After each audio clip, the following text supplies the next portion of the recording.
This track was downloaded from FusionBD.com.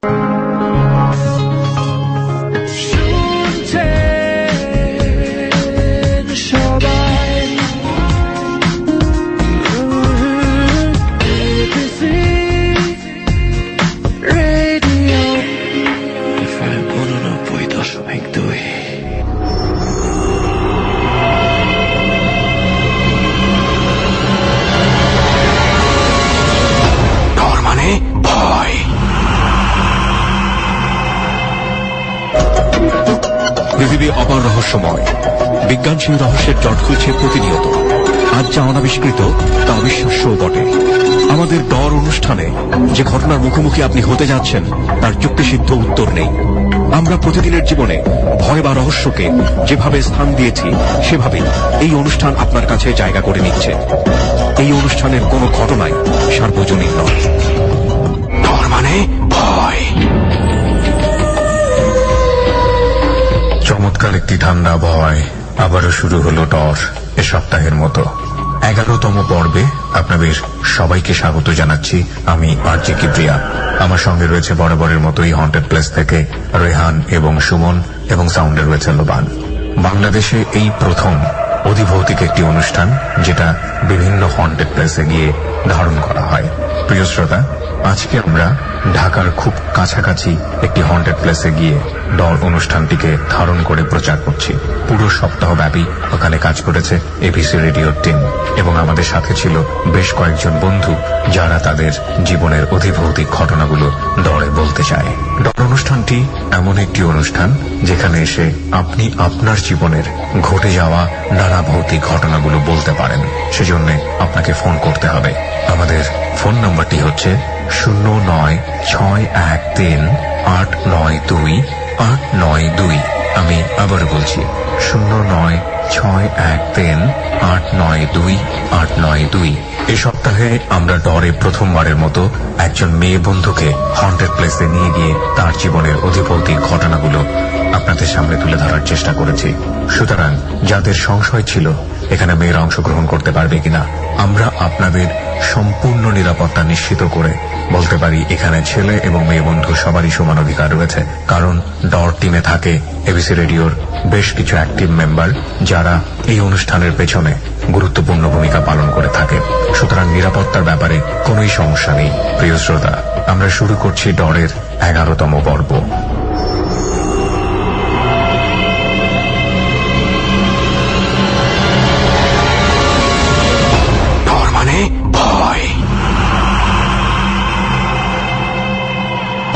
যত কথাই কস, রাতের ঢাকার কিন্তু মজাই আলাদা। রাতের ঢাকা ফিলই আলাদা মামা। আমি তো কইলাম না ওই যে হিমু টিমু, ওই যে ব্যাপার রাতের ঢাকা অভ্যাস আছে না তো।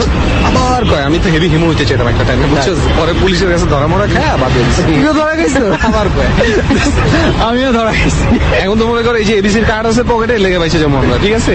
বাট কথা হচ্ছে এখন যে দক্ষিণখানে যেমন জায়গা আজকে ঝামেলা কম। আচ্ছা, তোর একটা জিনিস বুঝি না, তুই রাস্তায় বাইরে এলেই প্রথমে কাজ চল জায়গা যায়, এটা রাস্তায় বাইরেছি আবার ঢাকায় মাত্র অল্প গেছিল তো উল্টা আরেকটু ভ্যানটা কই বইতাছিস তুই? তুই বললি ঢাকার কাছে আছে, চল ভ্যানে করে যাই। ভ্যানে যাওয়ার মজা বুঝছো? ভ্যানে করে যাই কইছি, কারণ হয়েছে সিএনজি মেনজি পাই না রে ভাই, বুঝতে পারবো না। দোস্ত শোন, ভ্যানে যাই, সিএনজিতে যাই, বাসের হ্যান্ডেল ধরে ঝুলা যাই, যেভাবে যাই আগে একটু খাওয়া দাওয়া করে যাই। শুরু হয়েছে এখন। তুই এই যে এই রাত্রেবেলা খাবারের দোকান খুঁজা বাইর কর, ঠিক আছে? আর আমার মনে হয় আগে পৌঁছানো উচিত। আজকে কিন্তু মনে রাখতে হবে একটা মেয়ে গেস্ট আছে। একটা কাজ করি, ঠিক আছে? একটা কাজ করি, চল আমি একটু পুরান ঢাকা যাই, চাই ওখানে পেট ধরে খাইয়া তারপর একটা সিএনজি নিয়ে রওনা দিই। এটা করা যায়? বাহ, করে ট্রাই করে দেখলাম আর কি। এখন পুরান ঢাকায় হাজির বিরিয়ানি খাইতে এত একটা উল্টা জার্নি করবো? খাওয়া দাওয়া বাদ দে, এবার বুঝ খিদা কি জিনিস। খাওয়া দাওয়া বাদ দে, চল গাড়িতে উঠি। ঠিক আছে, তোর ইচ্ছা, তাহলে চল গাড়িতে উঠে যাই। এবারে ডরের গন্তব্য যেহেতু ঢাকার খুব কাছে দক্ষিণখানে ছিল, তাই রাতের বেলা 11টার পর কারওয়ান বাজার থেকে আমি আর রেহান রওনা দিই দক্ষিণখানের উদ্দেশ্যে। অল্প কিছু সময়ের জার্নির পরই আমরা পৌঁছে যাই আমাদের কাঙ্ক্ষিত গন্তব্যে, যেখানে আগে থেকেই ডর টিম আজকের অতিথিদেরকে নিয়ে প্রস্তুত ছিল। ওকে দোস্ত, সবাই তো বসে পড়লাম, তাহলে এখন আমরা গল্প শোনা শুরু করতে পারি। গল্প শোনা শুরু করার আগে আমার মনে হয় দোস্ত একটা কথা বলে নেওয়া উচিত যে এই প্রথমবারের মতো ডরে এমন গেস্টকে নিয়ে আসছি যেটা শ্রোতারা আর কখনোই শুনতে পায়নি। ডরের ক্ষেত্রে আসলে এটা প্রথম যে আমাদের সাথে একজন নারী গেস্ট আছে আমাদের সঙ্গে। এই যে আপনি রাতের বেলা আমাদের সঙ্গে আছেন, আপনার কোনো প্রবলেম হবে না তো? না, আমার কোনো প্রবলেম হবে না, বিকজ আমি যেহেতু মিডিয়াতে কাজ করেছি এর আগে, এখনো করছি, বেসিক্যালি এরকম রাতে রাতে ঘোরাফেরা হয় বেশি বেশি। যারা শুনবে তাদের জন্য একটু বলি যে আসলে আমরা আজকে ওনাকে নিয়ে আসার একমাত্র কারণ হচ্ছে এটাই, আমরা যেহেতু ঢাকার খুব কাছাকাছি একটা স্পটে আছি এবং উনি নিজে থেকে খুব আসতে চেয়েছেন এবং ওনার ফ্যামিলি থেকেও খুব একটা প্রবলেম নেই এবং মিডিয়াতে যেহেতু জব করে অনেক রাতে বাসায় ফিরতে হয় অফিসের প্রয়োজনে, আমরা এটা ভালো করেই জানি। এটা একটা অনেক বড় সাপোর্ট ছিল, সো এই কারণে আমাদের একটু সমস্যা কম হয়েছে, তাদেরকে ওনার হয়তো বা বোঝাতে সুবিধা হয়েছে, তাই না? আচ্ছা, যাই হোক, কথা শুরু করার আগে আপনার বিস্তারিত পরিচয়টা আরো একবার একটু ভালো করে জেনে নিই। আমি জান্নাতুল ফেরদৌস শমা, মিরপুর থেকে এসেছি, বর্তমানে পড়াশোনা করছি, আমি সিএ করছি। আপনি কি বিশ্বাস করেন এই ধরনের ব্যাপারগুলোতে? প্রথমত বিশ্বাস করতাম না, আসলে একটা কথা হচ্ছে কি, মানুষের সাথে আসলে এমন কিছু ঘটনা ঘটে তখনই আসলে সে বিশ্বাস করে যে না, আসলে সামথিং ইজ হিয়ার। মানে আপনার সঙ্গে কিছু ঘটেছে যেহেতু আপনার বিশ্বাসটা বদলে গেছে। হ্যাঁ হ্যাঁ, আসলে আমরা যারা মিডিয়াতে কাজ করি তাদের কিন্তু একটা ধারণাই থাকে, আর আমরা সবসময় লজিক্যালি চিন্তা করি যে না, এটা হয় না। মিডিয়াতে বলবো না, শিক্ষিত মানুষ মাত্রই আসলে আমরা একটু লজিক খুঁজে বেড়াই। শিক্ষিত মানুষের আমার কাছে মনে হয় মিডিয়ার মানুষরা একটু বেশি করে যে না, এটা হয় না, এটা হবে না, এটা কি বলে মনে মিথ্যা বলছে মনে হয় না, বানোয়াট কথা। কিন্তু যখন সেটা ফেস করে আমার মনে হয় সেটাই তখনই মনে হয় যে না, আসলেই আছেই, আসলে কিছু আছে। ওকে জান্নাত, তাহলে আমরা শুনি কি ঘটেছে আপনার সঙ্গে। আমি তখন ইন্টারমিডিয়েট সেকেন্ড ইয়ারে পড়ি। ঈদ করার জন্য আমি আমার পুরো ফ্যামিলি সহ আমার নিজের বাড়ি কুড়িগ্রামে গিয়েছিলাম। তখন আমি ঢাকা সিটি কলেজের স্টুডেন্ট ছিলাম। তো বাড়ি যাচ্ছি, আমার বাড়ি কুড়িগ্রাম, অনেক দূর, ঈদের সময়ে প্রায় 20 থেকে 22 ঘন্টা সময় লেগে যায়, পুরো একদিন আর কি, হ্যাঁ অলমোস্ট একদিন লেগে যায়। তো ওরকম সময় বাড়িতে গিয়েছি, তবে একটু মজা ছিল যে বাসের মধ্যে আসলে ফ্যামিলি সবাই ছিল, তো জার্নিটা আসলে খুব এনজয় করেছি। কিন্তু অত দূর বাড়ি যাওয়ার পরে খুবই টায়ার্ড লাগছিল আর কি, খেতে বলা হচ্ছিল কিন্তু ইচ্ছা করতেছিল না যে আসলে খাবো, কারণ এত টায়ার্ড ছিলাম। আর ওই সময়টাতে আমাদের বাড়ির একটু বিবরণ দিতে চাই, সেটা হচ্ছে এখন আমাদের বাড়ি একটু ওয়াল হয়েছে, সাইড দিয়ে যেটা টিন সেট বলা হয়, ওই সময়টাতে এরকম অবস্থাটা ছিল না। তখন শুধুমাত্র একটা মাটির ঘর ছিল আর কি। তো এটা ঠিক কত বছর আগের ঘটনা? এটা হচ্ছে 2010-এ। 2010 আমার বাড়ির পিছনেই ঠিক কিন্তু একটা বাঁশঝাড়ের মতো ছিল, এবং সেখানে আমাদের যেটা বলে পারিবারিক কবরস্থান যেটা বলা হয়। তো ওই সময়টাতে এখন রাতে বাড়ি গিয়েছি, খুবই খারাপ লাগছে, টায়ার্ড লাগছে, আম্মা খেতে বলছে, কিছুই খেতে ইচ্ছা করছে না। আমি আম্মাকে বললাম আম্মা এখন খাবো না, আমি আসলে এখন ঘুমাবো, আমার রেস্ট দরকার। আম্মা বললো আচ্ছা ঠিক আছে, তাহলে তুমি একটা রুম আমাকে দেখিয়ে দিয়েছিল। ওই রুমটা প্রায় অনেক দিন ধরে বন্ধ ছিল, বিকজ আমার বাড়িতে শুধুমাত্র আমার দাদা দাদি এবং আমার এক ফুপু থাকেন। সেখানে তার 2 মেয়ে ছিলেন, তার 4 মেয়ে, 2 মেয়ের বিয়ে হয়ে গেছে, 2 মেয়ের বিয়ে হয়নি, তো 2 মেয়েও ছিলেন। কিন্তু ওই রুমটা কি বেসিক্যালি অনেকদিন ধরে আনইউজড ছিল। খুব সচরাচর যেতেন না, সচরাচর অনেকদিন পর পর, যেহেতু ঢাকা থেকে যেতে সময় লাগে, যাওয়া হয় না। আমার আম্মা বললো যে ঠিক আছে, তাহলে তুমি ওই রুমটাতে ঘুমাও, দরজাটা বন্ধ করো না, কারণ তোমার সাথে আরেকজন হবে, যেহেতু এখন মানুষ বেশি হয়েছে, এখন তো রুম দরকার। আমি বললাম আচ্ছা ঠিক আছে, দরজা বন্ধ করবো না, কিন্তু তাড়াতাড়ি পাঠাই দিও, কারণ দরজা অন রেখে আসলে দরজা খোলা রেখে ঘুমানো একটু। হ্যাঁ, ওই রুমের একটা ছিল যে রুমের সাথে একটা বাথরুম ছিল আর কি, একটা বাথরুম ছিল। আমি ঘুমালাম, ঘুমানোর আগে আমার যেহেতু জোহর আসর বাসে থাকার জন্য আমি নামাজ পড়াটা আমার হয় নাই, আবার সেই নামাজটা আমি কাজা পড়লাম আর কি। পড়ে একটু সময় লেগেছে, কারণ কাজা নামাজ পড়তে একটু সময় লাগে আর কি। তো আমি নামাজ পড়ে ঘুমালাম। ঘুমানোর পরে যেটা দেখলাম, রাত 11:30টার দিকে আমি দেখলাম আমার কাজিন, ও আমার 2 বছরের জুনিয়র, ও শুয়ে আছে আমার সাথে। 11:30টার দিকে কোনো কথা ছিল? হ্যাঁ, ওই কাজিন আসবে আমার সাথে, সে শুবে আর কি, দরজাটা খোলা, তার জন্য আমাকে বলা হয়েছিল দরজাটা যেন আমি বন্ধ না করি। আর 11:30টার সময় আপনার হঠাৎ করে ঘুম ভেঙে গিয়েছিল? হঠাৎ করে আর কি সামহাও আমার ঘুম ভাঙলো। আমি দেখলাম যে মোবাইলও আমি দেখলাম যে হ্যাঁ মোবাইল খোলা আছে আমার, এবং দেখলাম যে হ্যাঁ 11:30 বাজে। আচ্ছা, আমি দেখলাম দরজাটা খোলা, তা আমি দরজাটা উঠে বন্ধ করলাম। দেখলাম যেহেতু ঘুমিয়ে গেছে, এখন ও মনে হয় ওর টায়ার্ড লাগছে, হ্যাঁ ওর টায়ার্ড লাগছে, তো দরজা বন্ধ করতে ভুলে গেছে। তা আমি দরজাটা বন্ধ করে দিলাম। বন্ধ করে আমি ওর সাথে ঘুমালাম। তো ঘুমানোর পরে আমার লাইফের একটা কথা হচ্ছে যে আমি কোনোদিন এরকম হয় নাই যে আমি ফজরের নামাজের সময় আমার ঘুম ভাঙে নাই। আমি অলওয়েজ ফজরের আজান পড়েছে, আমার ঘুম ভেঙে গেছে। তো সেই দিন আমি 11টা বেজে গেছে, আমার ঘুম ভাঙে নেই, আমি বলতে পারি না আসলে 11টা বেজে গেছে। তো ঘুম থেকে উঠে যেটা দেখলাম যে আমার আম্মা দরজা একদম খুব জোরে নক করা শুরু হয়েছে, এমন একটা অবস্থা হয়েছে যে দরজা এখন তারা ভেঙে ফেলবে।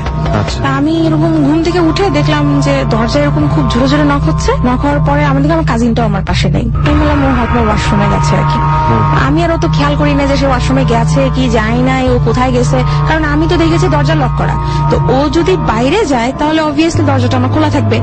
আমার মাথায় ছিল যে হ্যাঁ ও হয়তো ওয়াশরুমে গেছে। উঠে দেখি ফোন বন্ধ। তা আমি আসলে আমার একটু হইলো যে ফোনটা কেন আমি কি রাতে বন্ধ করলাম। আমার একটা বাজে অভ্যাস আছে, আমি রাতের বেলা আমাকে কেউ ফোন করলে না রিসিভ করছি, হয়তো তার সাথে আমি কি যে কথা বলছি আমার মনে নেই, অনেক সময় আছে কেটে দেই, আমার হুশ নাই যে আমি ঘুমের ঘরে থাকে না। তো ওর জন্য আর কি ঘুমের ঘরে আমি এত কিছু আর কি করি নাই। কিন্তু আমার একটা জিনিসই খালি আমাকে বারবার রিকোর্ড ছিল যে আমি এতক্ষণ ঘুমালাম, আমার লাইফে যেটা কখনো হয় নাই, আমি 11টা পর্যন্ত ঘুমালাম, এরকম আমার খালি একটু মনে হয়েছিল। তা আমি দরজা খুললাম, খুলে দেখলাম যে আমার আম্মা এবং আমার দাদি আমাকে জড়ায় ধরে কান্নাকাটি শুরু করে দিচ্ছে। কিরে কি অবস্থা, এতক্ষণ ধরে ঘুমাচ্ছিস? আমরা তো ভাবছি কি না কি হয়েছে, খুব কান্না। আমার আম্মা খুবই ভয় পাইছে যে আসলে অনেকে বলছিল যে গ্রামের আমি মনে হয় সুইসাইড অ্যাটেম্প নিয়েছি, এই টাইপের অনেকে কথা। তখন আমার আম্মা বলতেছে যে তুই দরজা কেন বন্ধ করছিস? আমি না ওইসব প্রশ্নের উত্তর আমি দেওয়ার সুযোগ দিব যে সেটা আমার মুখ থেকে বের হয় নাই, কারণ আমি আমার কাজিনটাকে দেখলাম সে দরজার বাইরে, যেই কাজিন আমার সাথে ঘুমিয়েছিল এবং আমার সাথে প্রথমত যার সাথে আমার ঘুমানোর কথা ছিল, এবং আমি যাকে রাতে দেখলাম যে আমার সাথে ঘুমাইছে সে বাইরে দাঁড়ায় আছে। আমি ওর দিকে তাকালাম কিছুক্ষণ, আমার আম্মা খালি আমাকে বলতেছে যে তুই দরজা বন্ধ করছিস কেন? সাবানে এতক্ষণ ধরে দরজা নক করছে, ও তুই দরজা খুলিস নাই, তুই দরজা কেন বন্ধ করলি? আমি প্রচন্ড রকমের ভয় পাইছি। আমি খালি ওর দিকে তাকায় খালি একটা কথাই বললাম যে ও বাইরে কিভাবে আসলো? ও তো আপনার সঙ্গে থাকার কথা। হ্যাঁ, এটা বলার পরপরই না আমার সাবানা আমাকে বলতেছে আপু আমি তো ঘরেই ঢুকি নেই। তখন আমি জাস্ট খালি একটা পিছনে ফিরে আমি বললাম যে তাহলে আমার সাথে ঘরে কে ঘুমালো? এই কথা বলেই সেন্সেস হয়ে গেছি। নিজের উঠে আমি দরজা বন্ধ করলাম, আমি নিজে দেখলাম যে আমার সাথে শুইছে। ইভেন আমার একটা ছিল যে আমার গায়ে কেউ টাচ করলে আমার ঘুম আসে না, কিন্তু ওই সময়টাতে কিন্তু আমি একবার তাকে আমি টাচও করছি, দেখছি যে আসলে সে একটু ঘুমের ঘরে দেখলাম যে আসলে আশেপাশে আছে, আমি দেখেছি এবং আমি ফিল করেছি যে সে আছে। সবচেয়ে বড় কথা ওকে পাশে দেখেই তো আপনি আমি দরজাটা বন্ধ করেছি, এর আগে আমি দরজাটা মোটেই বন্ধ করিনি। তারপরে আসলে 3 দিন আমার আর কোনো হুঁশ ছিল না, নিজের মধ্যে ছিলাম না। কিন্তু আমার আম্মার কাছে আমার দাদাদির কাছে শুনেছি যে আমার হুঁশ ছিল, আমি কথা বলছি, আমার বিহেভিয়ার অ্যাক্টিভিটিস ছিল, কিন্তু আমি নিজে বলতে পারছেন না। আমি আমার সেন্স নাই যে আমি ওই 3 দিন আসলে কি করেছি সেটা আমার মনে নেই। পরে যখন আমার মার কাছে শুনেছি যেটা আমাকে 3 দিনের মধ্যে আমি নাকি খুব কোনো খারাপ কোনো অ্যাক্টিভিটিস করিনি, জিনিসপত্র ভাঙাভাঙি, এটা ছোড়াছুড়ি, কারোর সাথে বেয়াদবি, এরকম আমি কিছুই করি না। আমি নাকি শুধুমাত্র একটা কোনায় আমি বসেছিলাম, যে রুমে আপনি হ্যাঁ আমি নামাজ পড়েছিলাম, ওই রুমে একটা কোনাতে আমি বসেছিলাম এবং প্রত্যেক ওয়াক্তেই নাকি আমি নামাজ পড়তাম। 3 দিনের মধ্যে আমাকে এক হুজুর দেখতে আসছিলেন। তো হুজুর দেখা আসার পর হুজুর নাকি আমার ভিতরেই ওই জিনটাকে একটা ভর করাইছে। হুজুরের সাথে কথাবার্তাতে যেটা বলেছেন যে উনি বলেছেন যে আমি যে জায়গাটাতে নামাজ পড়ি সেই জায়গাটাতে ও নামাজ পড়ছে এবং ওর নামাজের জন্য আমার নামাজ দেরি হয়েছে। যেহেতু আমি কাজা পড়ছিলাম অনেক আগে, জোহর, আসর, মাগরিব এবং এশার নামাজ, 3-4টা নামাজ আমি একসাথে পড়েছি, সো আমার একটু সময় লেগেছে। তো ওর জন্য হয়তোবা ওনার নামাজে দেরি হয়েছে, কারণ 12টা ক্রস করে ফেলছে। একটা জিনিস খুব অবাক করা কাণ্ড, সেটা হচ্ছে যে ওই রুমটা অনেক নোংরা ছিল, কিন্তু ময়লা টয়লা ছিল, কিন্তু আমি যে জায়গাটা নামাজ পড়েছি আমি দেখেছি জায়গাটা পরিষ্কার। আমি এর জন্যই ওই জায়গাটাই আসলে সিলেক্ট করেছি। ওই জন্য ওটা বললো যে আমি ওর বললো যে না ও নামাজ পড়েছে, আমার খুব ভালো লেগেছে ও নামাজ পড়েছে। ওর জন্য যে আমি নামাজ পড়তে পারি নাই, ওর জন্য যে আমার নামাজে লেট হলো, তো এইটাই তার একটা ক্ষোভ ছিল যে কেন আমি এটা করলাম। আর সে আমাকে তেমন কোনো ক্ষতি করে নাই, শুধুমাত্র আমার হাতে দাগ ছিল, হাতে 2 হাতে, এবং আমার পিঠে কিছু দাগ ছিল। এটা জাস্ট আমাকে পানিশমেন্ট দেওয়া। যে জাস্ট এইটাই আমি একটু জানতে যাচ্ছিলাম যে আপনার কোনো শারীরিক ভাবে আপনি আঘাত? শারীরিক ভাবে জাস্ট এইটুকুই ছিল।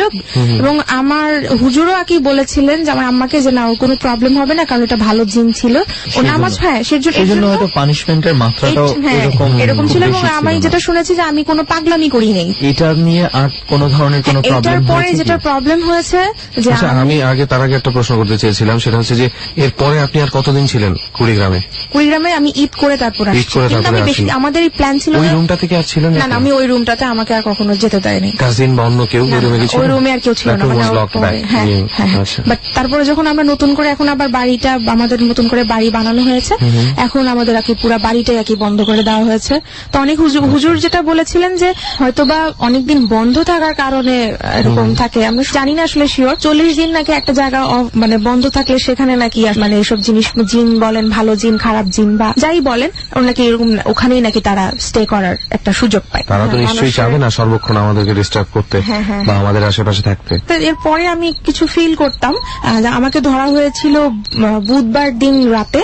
তা আমি ফিল করতাম যে ওই সময়টাতে আমার আশেপাশে কেউ আছে, ফিল করতাম। মানে ওই বুধবার রাতেই, মানে বুধবারের দিনটাতেই আমি ফিল করতাম রাতের বেলা, প্রত্যেক বুধবার রাতে। হ্যাঁ, এটা আমি ঢাকা আসার পরেও অ্যারাউন্ড 1 ইয়ার আমি এরকম ফিল করতাম। আচ্ছা, আপনি তো এই ব্যাপারগুলো বুঝতে পেরেছেন, দেখতে পেরেছেন, তো আপনার ওই ফিলিংসটা আপনার কাছে কি মনে হয়? ওয়াজ দ্যাট হ্যালুসিনেশন, কোন একটা ভয় থেকে, নাকি আসলেই আপনার মনে হতো যে কেউ হয়তো বা আছে? না, প্রথমে আমি হ্যালুসিনেশনই ভাবতাম। আচ্ছা, কারণ প্রথমে আমাকে কাহিনীগুলো বলা হয়নি, মানে এই কিছু কোয়েশ্চেন আমার মধ্যে ছিল যেগুলো আমি আমার আম্মাকে করেছি, কিন্তু আমার আম্মা প্রথম অবস্থায় আমাকে এগুলো বলেনি। ইভেন আমি যখন ঢাকা ব্যাক করেছি। ডর মানে ভয়।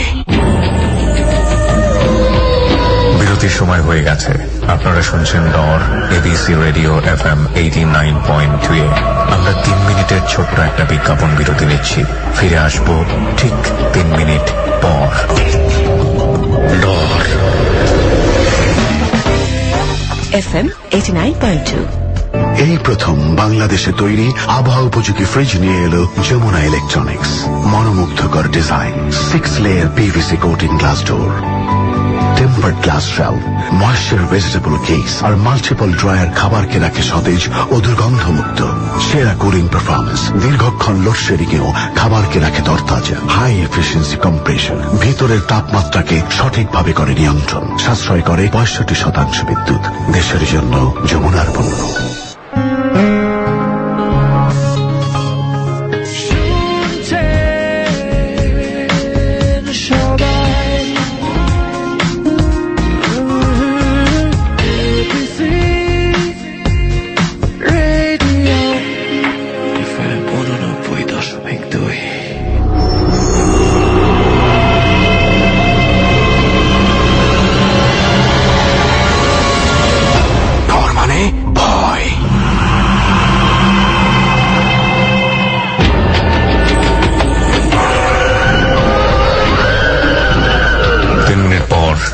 স্বাগত ডরে।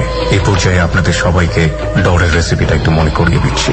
ডর শুনে আপনি যদি সত্যি সত্যি ডরের যে ইনার মিনিং, ডর মানে ভয়, সেটা উপলব্ধি করতে চান, তাহলে যেটা করতে হবে, আপনি যেখানটায় বসে ডর শুনবেন সেখানে একেবারে শুনশান নীরবতা এবং একা আছেন, পারলে অন্ধকারে থাকুন। যদি ঘরের মধ্যে হয়ে থাকে তাহলে জানালাটা হালকা করে খোলা রাখুন এবং রেডিওর ক্রিস্টাল ক্লিয়ার সাউন্ড নিশ্চিত করুন। এরপর আরামসে শুনতে থাকুন ডর। প্রিয় শ্রোতা, আমরা আবারও ফিরে যাচ্ছি ডরের যেখানটাতে ছোট্ট বিরতি নিয়েছিলাম, ঠিক সেইখানটাতে। ডর। আচ্ছা, আপনি ঢাকায় ব্যাক করার কথা বলছিলেন, ঢাকায় ব্যাক করে কি হলো? ব্যাক করার পরে আমি এই যে বললাম যে প্রত্যেক বুধবারে রাতে আমি ফিল করতাম যে আমার আশেপাশে কিছু আছে এবং মনে হয় যে আমার রুমের মধ্যে কেউ হাঁটাহাঁটি করতেছে, এরকম আমার মনে হতো। এটা কি আপনি একা থাকতেন নাকি সাথে কেউ থাকলেও? সাথে কেউ থাকলেও, মানে আমি তো ব্যস্ত হয়ে গিয়েছিলাম আসার পরে, টেস্ট পরীক্ষা, ইন্টারমিডিয়েট সামনে পরীক্ষা, তো সেটা না হয় আমি 1 মাস 2 মাস ধরলাম যে সেটা আমার মাথায় ছিল, বাট 2 মাস পরেও আমি এটা বললাম না, মানে অ্যারাউন্ড 1 ইয়ার আমি এটা ফিল করছি। অন্য দিনগুলোতে কিন্তু কিছু হয় নাই, জাস্ট বুধবারই আমার কেন এরকম মনে হচ্ছে।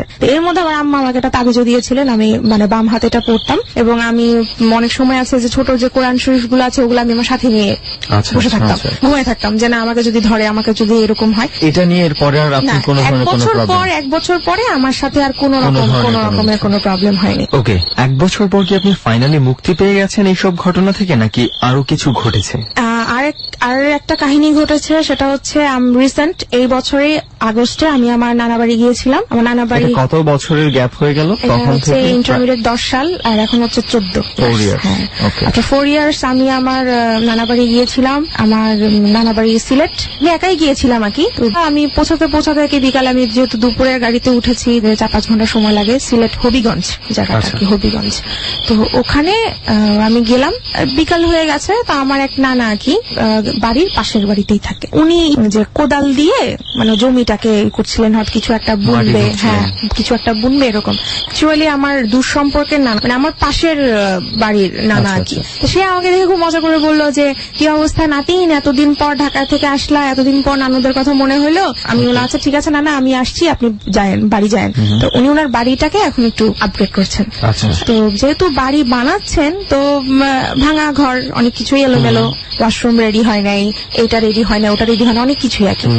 তো সে এরকম রাত আনুমানিক 1:30 কি 2টা, যেটা তার ওয়াইফ মানে আমার নানুর কাছ থেকে আমি শুনেছি, উনি 1:30-2টার সময় সে বাইরে গিয়েছে ওয়াশরুমে যাওয়ার জন্য।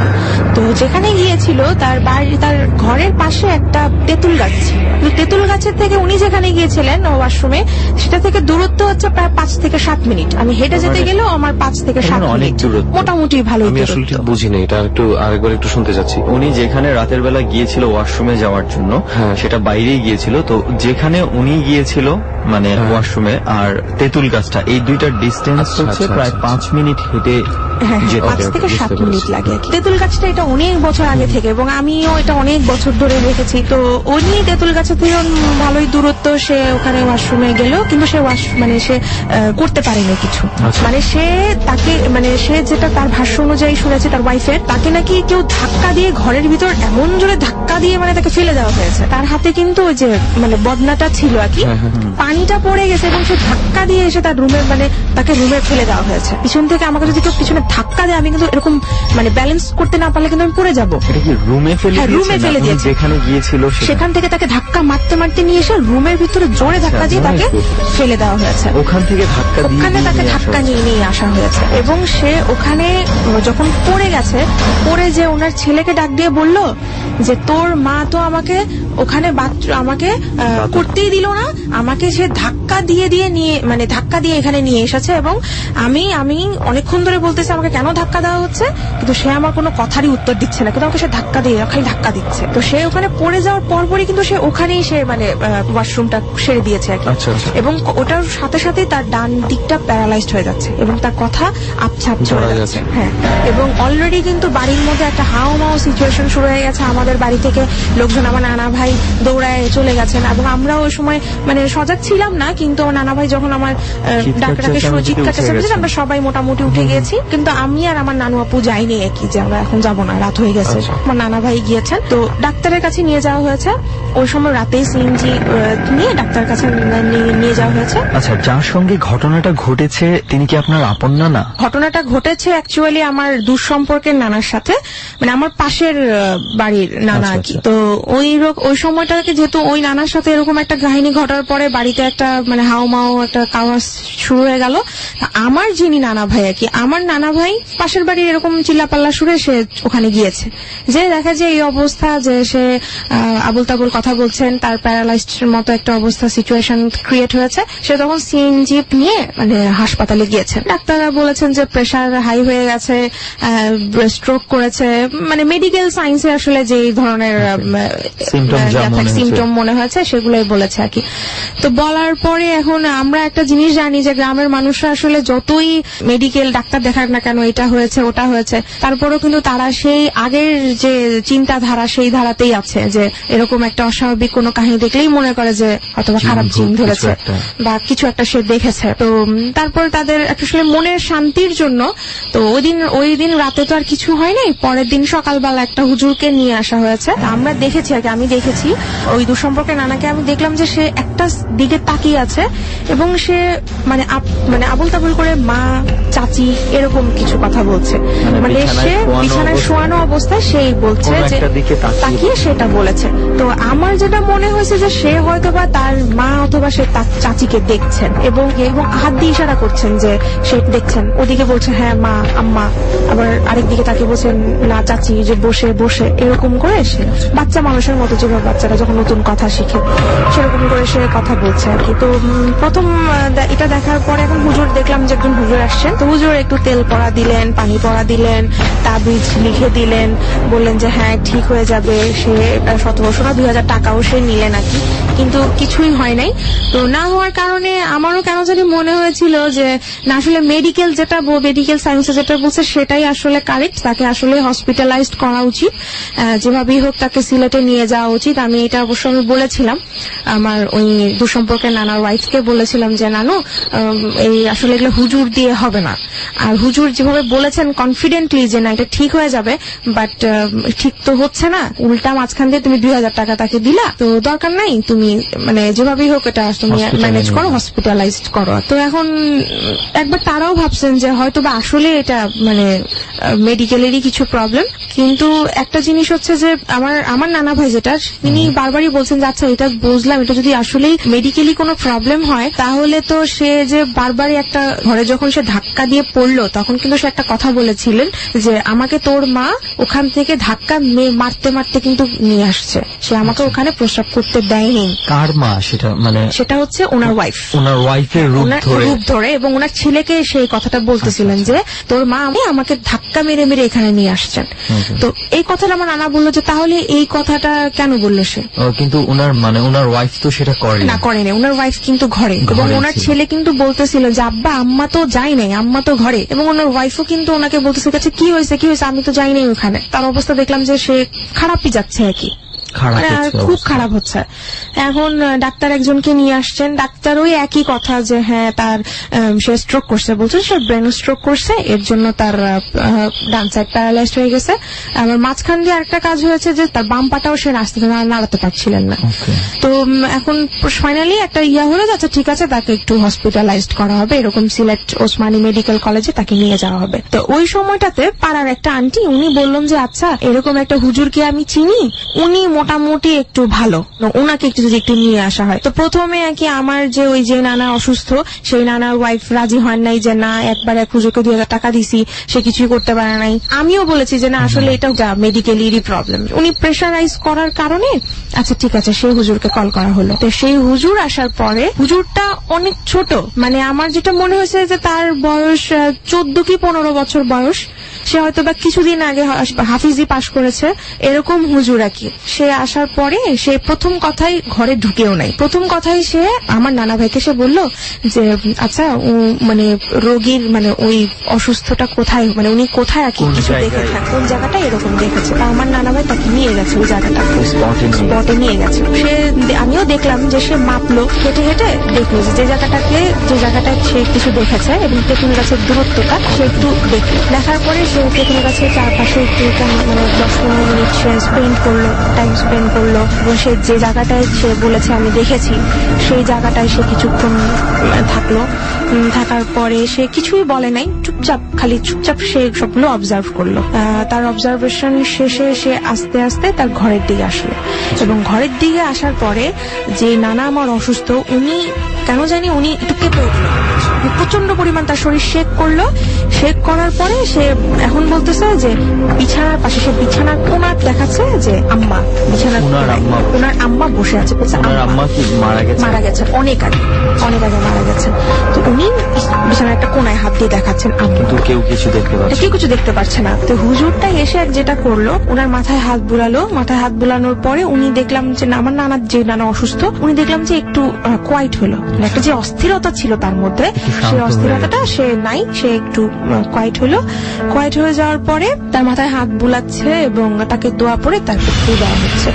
তো ফু দেওয়ার পরে দিল অনেক, দেখলাম ফুটো দিল, তাকে তেল পরে তার হাতে পায়ে একটু মালিশ করলো, সে হুজুরি তাকে মালিশ করে দিল। করে দেওয়ার পরে দেখলাম না কোনো রকম কোনো ইমপ্রুভ নাই, কিন্তু সে একটু মানে হাত পা একটু নাড়াতে পারছে আর কি, মানে ঠিক হয় নাই, কিন্তু আগে যে খারাপ অবস্থা ছিল সেটা নাই আর কি, একটু বেটার মনে হচ্ছে আর কি। যে না, তাকে দেখে মনে হচ্ছিল সে বেটার, হয়তো বা সে এখন একটু ভালো হবে এরকম কিছু। তো সে করলো কি, হঠাৎ করে তার কেন জানি মনে হলো ওই হুজুরটা তার পকেট থেকে, আমরা বেসিক্যালি যে যখন দিস্তা পেজে খাতা সেলাই করি, যে এই ধরনের যে সুতাটা আমরা ইউজ করি, যে সাদা লাল করা, সেই সুতা তার পকেট থেকে বের করে তাকে মাপ দিল, মাথা থেকে পা পর্যন্ত। সেই যে নানা অসুস্থ, হ্যাঁ, তার মাপটা দিল, যে তার উচ্চতাটা মাপার পরে সে এটাকে তার বাম হাতে সে পেঁচাচ্ছিল, ডান হাত দিয়ে তার বাম হাতে সুতাটাকে পেঁচাচ্ছিল এবং দোয়া পরে অনবরত খালি ফু দিচ্ছে এবং যখন আবার সেটাকে খুলছে তখনও সে আবার দোয়া পরে এরকম খুলছে।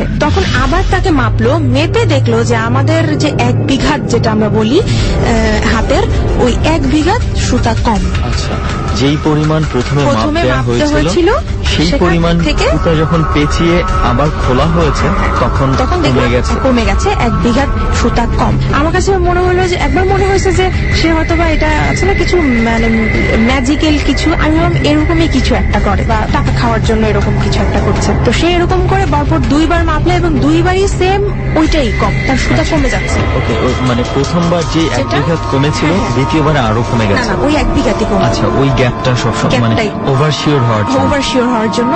এবং আমরা যদি দেখি 5 ফুট 3 ইঞ্চি, সেখান থেকে হয়ে গেছে 5 ফুট 2 ইঞ্চি, মানে 1 ইঞ্চি এরকম কম। তো এরকম কম হওয়ার পরে সে কিছুই বললো না। হুজুরও দেখলাম যে তার মাথা থেকে ঘাম টাম পড়তেছে, সে তড়িঘড়ি করে সে সুতাটা পেঁচিয়ে পকেটে রেখে সে বেরোয় যাচ্ছে, কিছুই বলে নাই। সে মানে কারোর সাথে কোন রকম কোনো কথাই সে বলে নাই। আমার নানা জিনিস তিনি দৌড়ায় সে হুজুরের কাছে গেছেন এবং আমিও আসলে জিনিসটা একটু জানার জন্য আমিও পেছন গিয়েছি। যাওয়ার পরে আমি দেখলাম নানা ভাই তাকে কোয়েশ্চেন করতেছে যে হুজুর কিছু তো বললেন না, কিছু একটা বলেন যে আসলে কি কেন এরকম হলো। তো সে প্রথম বলতে চায়নি, শুধু একটা কথা প্রথম বলছে যে আমি কালকে আসবো, ওনার কি অবস্থা সেটা আপনারা ফোন করেন, আমি কালকে আসবো। কিন্তু উনি ডিটেল কিছু বলছে না। তখন আমি আবার মাঝখান দিয়ে একটা কথা বললাম যে হুজুর টাকা পয়সা কিন্তু কিছু দিতে পারবো না, আর হচ্ছে যে কিছু একটা বলেন, না বলে এরকম তো বলে যাওয়া যায় না। এখন আপনি ভাওতাবাজি শুরু করছেন। দেখলাম আমার উপর রাগও হয়নি, অনেক হুজুররা কিন্তু রিয়াক্ট করে, কিন্তু উনি কোনো রিয়াক্টও করে নাই।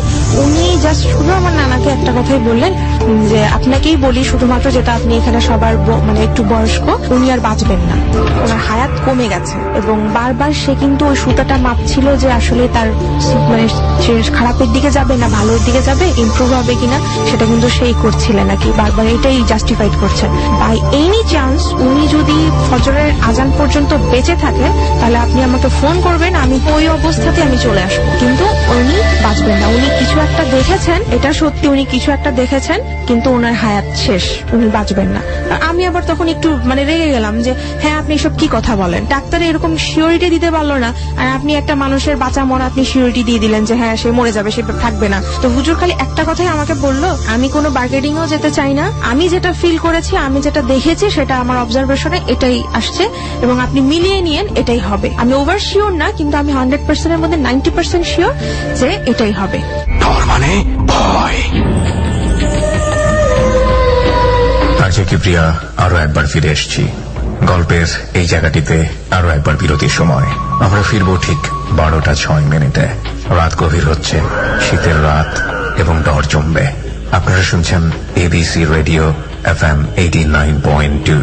সঙ্গে আছি আমি এবং আমার সঙ্গে আমার টিম, সুমন ও Rehan on the spot haunted place থেকে। তাদের সঙ্গে রয়েছে বেশ কিছু বন্ধু এবং মিউজিকে কাজ করেছে লোবান। প্রিয় শ্রোতা, আপনারা চলে আসতে পারেন আমাদের ফেসবুক পেজে। আমাদের ফেসবুকের ঠিকানা facebook.com/ABC Radio FM 89.2। আমি আবারও বলছি facebook.com/ABC Radio FM 89.2। ওখানে গিয়ে লাইক দেবার সঙ্গে সঙ্গে আপনি ডর এবং ABC রেডিওর মেম্বার হয়ে যাবেন। ফিরছি ঠিক রাত 12:06। ডর।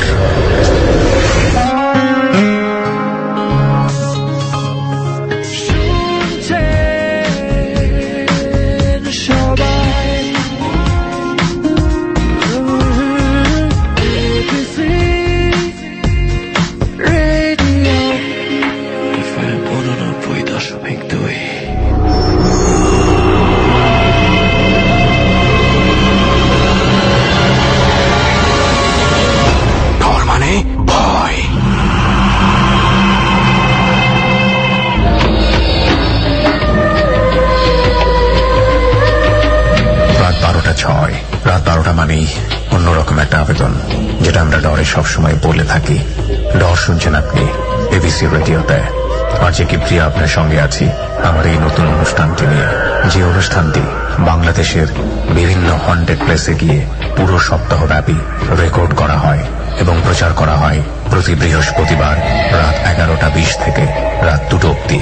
প্রিয় শ্রোতা, আজকে প্রথমবারের মতো ডরে একজন নারী বন্ধু তার জীবনের অতি ভৌতিক ঘটনাগুলো এখানে বর্ণনা করছে। আমরা সবসময় একটা কথা আপনাদের বলে থাকি, আমরা যে অনুভব করি, আমরা যা চোখে দেখি, তার বাইরেও বিশাল এক জগৎ রয়েছে যা সম্পর্কে আমরা অনেকেই স্পষ্ট ধারণা রাখি না। এই অদৃশ্য অবিশ্বাস্য জগতের শক্তি কতটুকু তা এখনো বিজ্ঞান আবিষ্কার করতে পারেনি। অযৌক্তিক কোনো কিছু যদি আপনার সামনে এসে দাঁড়ায়, সেটাকে তুড়ি মেরে উড়িয়ে দেয়া যায় না, কারণ আপনি জানেন না যে ব্যক্তিটি এই ঘটনাগুলো বলছে তার জীবনে কি ঘটেছিল, বা আপনার জীবনেও পরবর্তীতে এমন ঘটনা ঘটবে না। আমরা আবারও ফিরছি ডরে।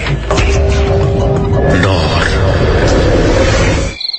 হুজুর অনেকটা নিশ্চিত ভাবেই বলছিলেন যে আপনার এই দূর সম্পর্কের চাচা বাঁচবে না। তারপর কি হলো? তারপর আপনি কি বললেন? আপনি তো বলছিলেন যে বার্গেনিং করছিলেন ওনার সঙ্গে। তো বলার পর এখন আমিও মানে তার কথাটাতে আমি একটু জোর পাই। মানে একটা আছে না যে মানুষ যখন একটা কিছু বলে, মানে তার চোখ মুখ দেখে বোঝা যায় যে না আসলেই সেটা সে সত্য বলছে। তো তার চোখ মুখ দেখে আমি বুঝলাম যে সে অনেক বেশি কনফিডেন্ট এবং আমার কাছে মনে হচ্ছে সে সত্যই বলছে। এবং সে কিন্তু কোনো টাকা নেয় নেই, সে কোনো তাকে টাকা অফার করা হয়েছিল, সে বলছে আমি কোনো টাকা পয়সা নিব না, আমি টাকার জন্য এই কাজ করি না। কিন্তু মানে আপনারা আমাকে দেখেছেন, আমি এসেছি, আমি দেখেছি এবং আমি এটা বললাম আমার অবজারভেশন যে সে যদি বাই চান্স ফজরের নামাজ পর্যন্ত বেঁচে থাকেন তাহলে আপনি আমাকে ফোন করি, আমি চলে আসবো। আসলে কি বলবো, আমি ঘর থেকে রুমে গিয়ে 5 মিনিটও মনে হয় স্টে করি নাই এবং ওই হুজুরও মনে হয় ওনার না, আমার মনে হয় না সে বাড়ি পর্যন্ত পৌঁছাইছে এবং আমরা ঘরের ভিতর এসে 5 মিনিট স্টে করছি, ওই সময়টাতেই তার দম চলে গেছে। আমার যে নানা অসুস্থ সম্পর্কের নানা, উনি মারা গেছেন এবং উনি মারা যাওয়ার আগে প্রচন্ড রকমের সে কাঁপতেছিল এবং তার মুখে থেকে ফেনা বেরোচ্ছিল এবং সে চাচি চাচি বলছিল, বলছেন চাচি চাচি এরকম বলছিলেন। মানে ওনার চাচিও তো অনেক আগেই মারা গেছেন। অসুস্থ অবস্থায় যাদের কথা বলছিল, ওনার মা, ওনার চাচি প্রত্যেকেই অনেক আগেই মারা গেছেন। তো উনি মারা যাওয়ার আগে একটা কথাই বলছিলেন চাচি, এবং মুখ থেকে তার অনবরত ফেনা পড়ছিল এবং মানে সে আর কিছুই বলতে পারে। সে মারা গেছে, মারা যাওয়ার পরে তার শরীর ছেড়ে দিয়ে। তো এটা কি মানে করার পর আমি না মানে ওটা দেখার পর আমি একটু ভয় পাইছি যে আসলে আমি হুজুরকে যে এত কথা শুনালাম, হুজুর তো ঠিকই বলে গেছে। এই কথাটা শুধুমাত্র আমি এবং আমার নানা ভাই জানতাম, কেউ এই কথাটা এখনো পর্যন্ত আসলে এখন আমি বলছি বলে এখন হয়তো আমার আম্মা শুনবেন, আমার আত্মীয় স্বজনরা শুনবেন, কিন্তু এই কথাটা শুধুমাত্র আমি আর আমার নানাই জানতাম যে তার এই সিচুয়েশনটা, মানে হুজুর এই লাস্ট এই কথাটাই বলেছে। ওনার মারা যাওয়ার পর ওনার শরীরে কোনো ধরনের কোনো কিছু কি দেখা গেছে? এরকম দেখা গেছে, আমার নানা তো গোসল করানোর সময় সে দেখেছে যে তার পিঠের মধ্যে কনুই দিয়ে যে একটা মানে আঘাত করলে যে একটা বড় একটা দাগ হয়, সেরকম একটা দাগ, জমাট রক্ত তার পিঠের মধ্যে আছে। যেটা আমরা ওই যে শুনেছিলাম, আপনি বললেন যে ওনাকে ওখান থেকে ধাক্কা দিয়ে প্রথমে নাকি তাকে মানে সে ঢোকার পর মানে ঘরের ভিতরে ঢোকার পরেই বলেছে যে তোর মা আমাকে প্রথমে কনুই দিয়ে বাড়ি মারছে, পিঠের মধ্যে বাড়ি মারছে, বাড়ি মারার পরে সে আমাকে ধাক্কাতে নিয়ে আসছে। ওকে, মানে সেই কনুইয়ের ছাপটা তার পিঠের মধ্যে ছিল। আমার নানা এটা দেখেছে। তার আগে অবশ্য নানার সাথে আমি এটা নিয়ে বলছিলাম যে নানা, সে যে তার যদি শরীরে কোনো স্পট তুমি যদি পাও তুমি কিন্তু আমাকে একটু বইলো। তো নানা আবার বলে হ্যাঁ, একটা পুরুষ মানুষের গোসল করানোর সময় তুমি মেরে যেতে পারবে না। আমি নানা ভাইকে খুব রিকোয়েস্ট করছি যে নানা প্লিজ আমি একটু দেখবো, কারণ আমি খুব রিকোয়েস্ট করার পর নানা তখন করলো কি যে আচ্ছা ঠিক আছে, যখন তাকে মানে গোসল করানো হবে এবং পিছনে মানে পিঠ দেখানো যখন এইভাবে কাপ করা হবে তখন আমি তোকে বলবো তুই এখানেই থাকিস, কোথাও যাইস না। যখন পিঠটা এরকম ঘুরানো হয়েছে, আমার নানা শুধু একটু খালি মানে পর্দাটা একটু আড়াল সরায় আমাকে জাস্ট খালি দাগটা দেখিয়েছে। আমিও দাগটা দেখেছি। মানে কি বলবো, আমি অনেক ভয় পাইছি এবং আমি পুরো ঘটনাটা তখন আমার মনে হয়েছে যে মানে আসলেই মানুষের জীবনে এরকম ঘটে, আসলেই কিছু একটা আছে। বড় বিষয় এখানে যেটা দেখতে পাচ্ছি জান্নাত আমরা এবং রেহান, উনি যেভাবে ধাক্কাতে নিয়ে এসছে, উনি যেই কথাগুলো অসুস্থ সুস্থ হওয়ার আগ মুহূর্ত পর্যন্ত যখন নর্মাল কথা বলতে পারছে তখন কিন্তু এটা বলে গেছে যে তার পিঠের মধ্যে আঘাত করে নিয়ে আসে, এবং সেটা লক্ষণটা পাওয়া গেছে। কিন্তু এই ঘটনাটা এই যখন যারা গোসল করিয়েছেন শুধুমাত্র তারা জানে, এবং তার অন্য কাউকে কিন্তু দেখানো হয়নি, বলাও হয়নি তাকে। আসলে এটার একটা যথেষ্ট লজিক আছে। যদি এটা বলা হয়ে থাকে তখন বাকি যে মেম্বাররা রয়েছে তাদের তো ওই জায়গাটাতেই থাকতে হবে, তাদের ওই পরিবেশটাতেই থাকতে হবে, সবার জন্য একটা ভীতিকর পরিস্থিতি তৈরি হয়ে যাবে। হ্যাঁ, আমি কোনোদিন নাকি ওই বাড়িতেও আমি যাওয়া, আমাদের ইভেন আমার নানা বাড়িরও ফ্যামিলিরাও এখন তেমন একটা ওই বাড়িতে যাওয়া আসা করে না। তারপরে আপনারা এখান থেকে ঢাকায় চলে আসেন? হ্যাঁ, আমি ঢাকায় চলে আসি। ওকে, একটু বলার আছে রেহান যে উনি জান্নাত যেটা বললো যে এখন ওই নানার বাড়িতে, তার দুঃসম্পর্কের নানার বাড়িতে এখন ওনারাও যায় না, সেই বাড়িটাকে অ্যাভয়েড করে। আমার মনে এটা কম বেশি সবাই এই কাজটা করে। এই ধরনের ঘটনাগুলো যে বাড়িগুলোতে ঘটে সেই বাড়িগুলো সেই মানুষগুলোকে সবসময় অ্যাভয়েড করে চলতে চায়। তবে আমার মনে হয় এটার একটা বাজে দিক আছে, সেটা হচ্ছে যে এই অ্যাভয়েড করাটা সেই মানুষগুলোর উপর কিন্তু আরো একটা মানসিক চাপ সৃষ্টি করে। সেই দিক থেকে আমার মনে হয় এই কাজটা করাটা খুব একটা ঠিক না। যাই হোক জান্নাত, আপনার কাছ থেকে দুটা ঘটনা আমরা শুনলাম, এবং আমার কাছে তো এটা বেশ দুর্দান্ত একটা ঘটনা মনে হয়েছে। তো ঢাকায় আসার পরে সবকিছু ঠিকঠাক আছে তো আপনার? যেমন প্রথমবার শুনেছিলাম আপনার দীর্ঘ একটা বছর আপনি কিছু না কিছু ফিল করতেন, তো এই ক্ষেত্রে কি কোনো কিছু আর ঘটেছে? ঢাকায় একটা কাহিনী ঘটেছে। আমার বাবা একজন গভর্নমেন্ট এমপ্লয়ার। আমি আসলে কিছু সিকিউরিটি প্রবলেমের কারণে প্লেসটার নাম বলছি না। তো আমি একটা সরকারি কোয়ার্টারে থাকি। তো আমি যেহেতু মিডিয়াতে কাজ করেছি, আমি তখন অ্যাসিস্ট্যান্ট প্রোগ্রাম প্রডিউসার হিসেবে কাজ করতাম। আমি একটা প্রোগ্রামের শুটিং শেষ করে অনেক রাতে বাসায় ফিরছিলাম, তখন 12:30 বাজে আমি বাসায় ফিরছিলাম আর কি। আমার বাসার কোয়ার্টারের মানে ভিতরে, আমাদের এরিয়ার ভিতরে একটা পুকুর আছে, অনেক আগের পুকুর। অনেক এই পুকুরে আমি ওইখানে অনেকদিন ধরে বড়, মানে 22 বছর ধরে আমি ওই এরিয়াতে থাকি আর কি। আগে অনেক খারাপ অবস্থায় ছিল, এখন খাটলা টাটলা বাঁধা হয়েছে। তো পুকুরটা আমি অনেক ব্যবহার করা হয়। ব্যবহার করা হয়। তো ওখানে যেটা হয়েছে, ওখানে এর আগে একটা ছেলে, কয়েকজন না ছেলে ছিল কিন্তু এরকম সাঁতার পারে। পুকুরের গভীরতা কিন্তু অনেক, কিন্তু প্রস্থটা কিন্তু এত বেশি না, ছোট একটা আয়তনে খুব ছোট। কিন্তু সেই পুকুরে কিন্তু মানে সাঁতার পারে, এরকমও দেখেছে সুইমিং পুলে এসে সাঁতারে চ্যাম্পিয়ন হয়েছে, কিন্তু সে এই পুকুরে এসে সাঁতার কাটতে কাটতে সে মানে এরকমও হয়েছে। আমাদের ওই এরকম একটা ঘটনা কি ওখানে ঘটেছিল। একজন গার্মেন্টস মালিকের ছেলে, সে ওইখানে গোসল করতে আসছে, সে খুব ভালো সাঁতার পারে। তারপর সাঁতার কাটতে কাটতেই তাকে দেখা গেছে যে খুঁজে পাওয়া যাচ্ছে না, এবং ওই লাশটা আর কখনোই খুঁজে পাওয়া যায়নি। মানে চিন্তা করি, মানে আয়তনে এত ছোট একটা পুকুর, যতই গভীর হোক লাশ কখনো খুঁজে পাওয়া যাবে? গভীর তো বটেই, বাট মানে লাশ খুঁজে পাওয়ার জন্য খুব গভীর। মানে পুকুর হচ্ছে একটা বদ্ধ জায়গা। এই লাশ কিন্তু ভেসে ওঠেনি। না, সেটাই আমি বলছি। তো এরকম হলো। হওয়ার পরে ওই যেটা বলতে যাচ্ছিলাম, 12:30টার সময় আমি অফিস থেকে বাসায় আসতেছে আমার মানে বৃষ্টি ছিল, তো আমার পায়ে একটু ময়লা লেগেছে, একটু জুতাতে ময়লা লেগেছে। আমার জুতায় ময়লা লেগেছে, এখন এটা নিয়ে তো ঘরে ঢোকা যাবে না, আচ্ছা একটু ধুয়ে যাই, পুকুর যেহেতু সামনে আছে। তখন সময়টা কিরকম? এরকম 12:30, রাত 12:30 এরকম। তখন কিন্তু আমার যেহেতু সরকারি এরিয়া, অফিস থেকে ফিরছি, শুধুমাত্র গেটে 2জন মানুষ ছিলেন, আর কোথাও ছিলেন না, যে সিকিউরিটি 2জন ছিলেন। আর পুরো আমি যখন আসলাম পুরো মাঠটা খালি, ট্রেনিং ইনস্টিটিউট তো ওর ভিতরে, তো পুরো মাঠটা খালি, কেউ নাই, মানে সব জায়গায় লাইট টাইট নিবানো, শুধু ওই যে ভিতরে যে সোডিয়াম লাইট গুলো ওগুলোই জ্বলছে আর কি, আর কিছুই না। যাচ্ছি যখন আমি পায়ে একটু ময়লা লাগার পরে মনে হলো যে পাটা একটু ধুয়ে যাই, পুকুর যখন সামনে আছে ধুয়ে ফেলি। আচ্ছা আমি পুকুরের পাড়ে নিয়ে নামলাম, পা ধুলাম, আমি একটু হাতটাও একটু ধুলাম, মানে একটু মুখটুকু ধুলাম, যে খারাপ লাগছিল পানিটা নিয়ে করলাম। তা আমি উঠলাম পাড়ের থেকে, আমি ঘাটলা বাঁধা তো, সিঁড়ি থেকে উপরে উঠার পরে আমি জাস্ট ফিল করলাম, আমি মনে হলো, আমি শিওরই ছিলাম যে আমি কিছু একটা দেখেছি, পানিতে কিছু একটা দেখেছি আমি। সেটা কি মানে পানির নিচে আছে জিনিসটা নাকি পানি ভাসমান? আচ্ছা, পানির উপরে। হ্যাঁ, পানির উপরে আমি মনে হলো আমি কিছু একটা দেখেছি। দেখার পরে আমি আবার একটু পিছনেই ফিরে যেটা দেখলাম যে একটা কলসের মধ্যে স্বর্ণ কিছু ছিল, মানে স্বর্ণের জিনিস ছিল, টাকা পয়সা কিছু ছিল, মানে টাকা পয়সা একটু কাগজের মতো কিছু দেখেছি, কিন্তু গোল্ড তো চিনছি আর কি। সে গোল্ড গুলো মানে উপচায় পড়ছে, মানে আছে না কিছু মানে ওভার হয়ে গেলে যেমন পড়তেই থাকে এরকম করে পড়তেছে। আমরা অনেকে আমরা যারা মানে গ্রামে থাকি আমরা দাদা নানার কাছে মুখে এরকম শুনেছি পুকুরের ভিতর থেকে এরকম জিনিস পাওয়া যায়।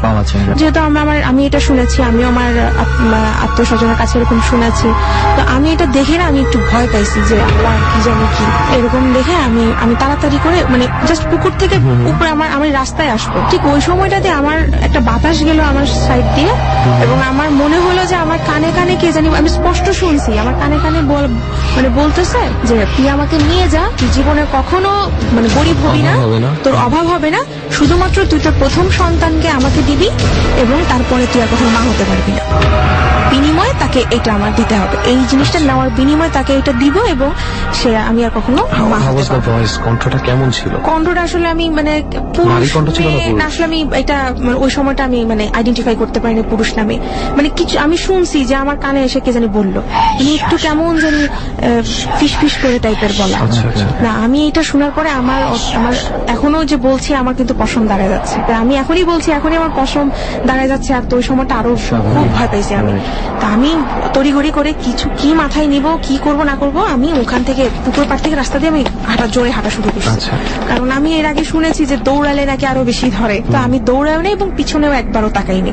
এবং আমি একটু আর চোখে যেটা দেখলাম যে ওই কলসটা পানির উপর দিয়ে ভেসে ভেসে আমার সাথে সাথে যাচ্ছে, আমি তো রাস্তায় আর সেটা পুকুরে এবং মাঝখানে কিন্তু পুকুরের পাড় দেওয়া, মানে সমান্তরালে আপনি রাস্তায় হেঁটে যাচ্ছেন, পাশে পানিতে আমার পাশে হচ্ছে পাড়টা, পাড়ের পাশে হচ্ছে কিন্তু আমার পুকুরটা, ওই পুকুরে কিন্তু কলসটা আমার সাথে সাথেই যাচ্ছে একদম আমি যেখানে সেখানে, অথচ সেখানে কোনো ঢেউ নাই, ঢেউ থাকলেও তো এইভাবে তো যাওয়ার তো কথা না।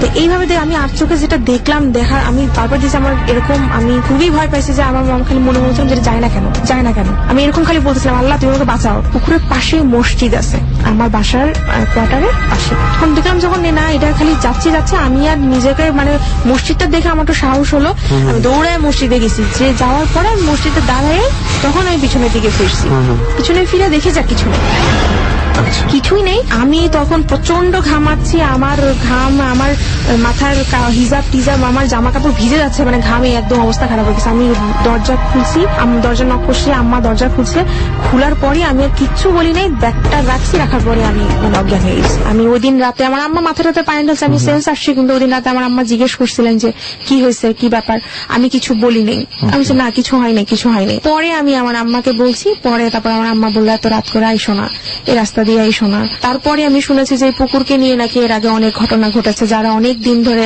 এই কলোনিতে ছিলেন তারা নাকি পুকুরের পাড়ে একটা জাম গাছ ছিল এবং জাম গাছটা এখনো আছে আমি দেখেছি, তো ওই জাম গাছে নাকি অনেকেই দেখেছে যে একটা মহিলা বসে আছে, এত বড় বড় চুল সে আঁচড়াচ্ছে।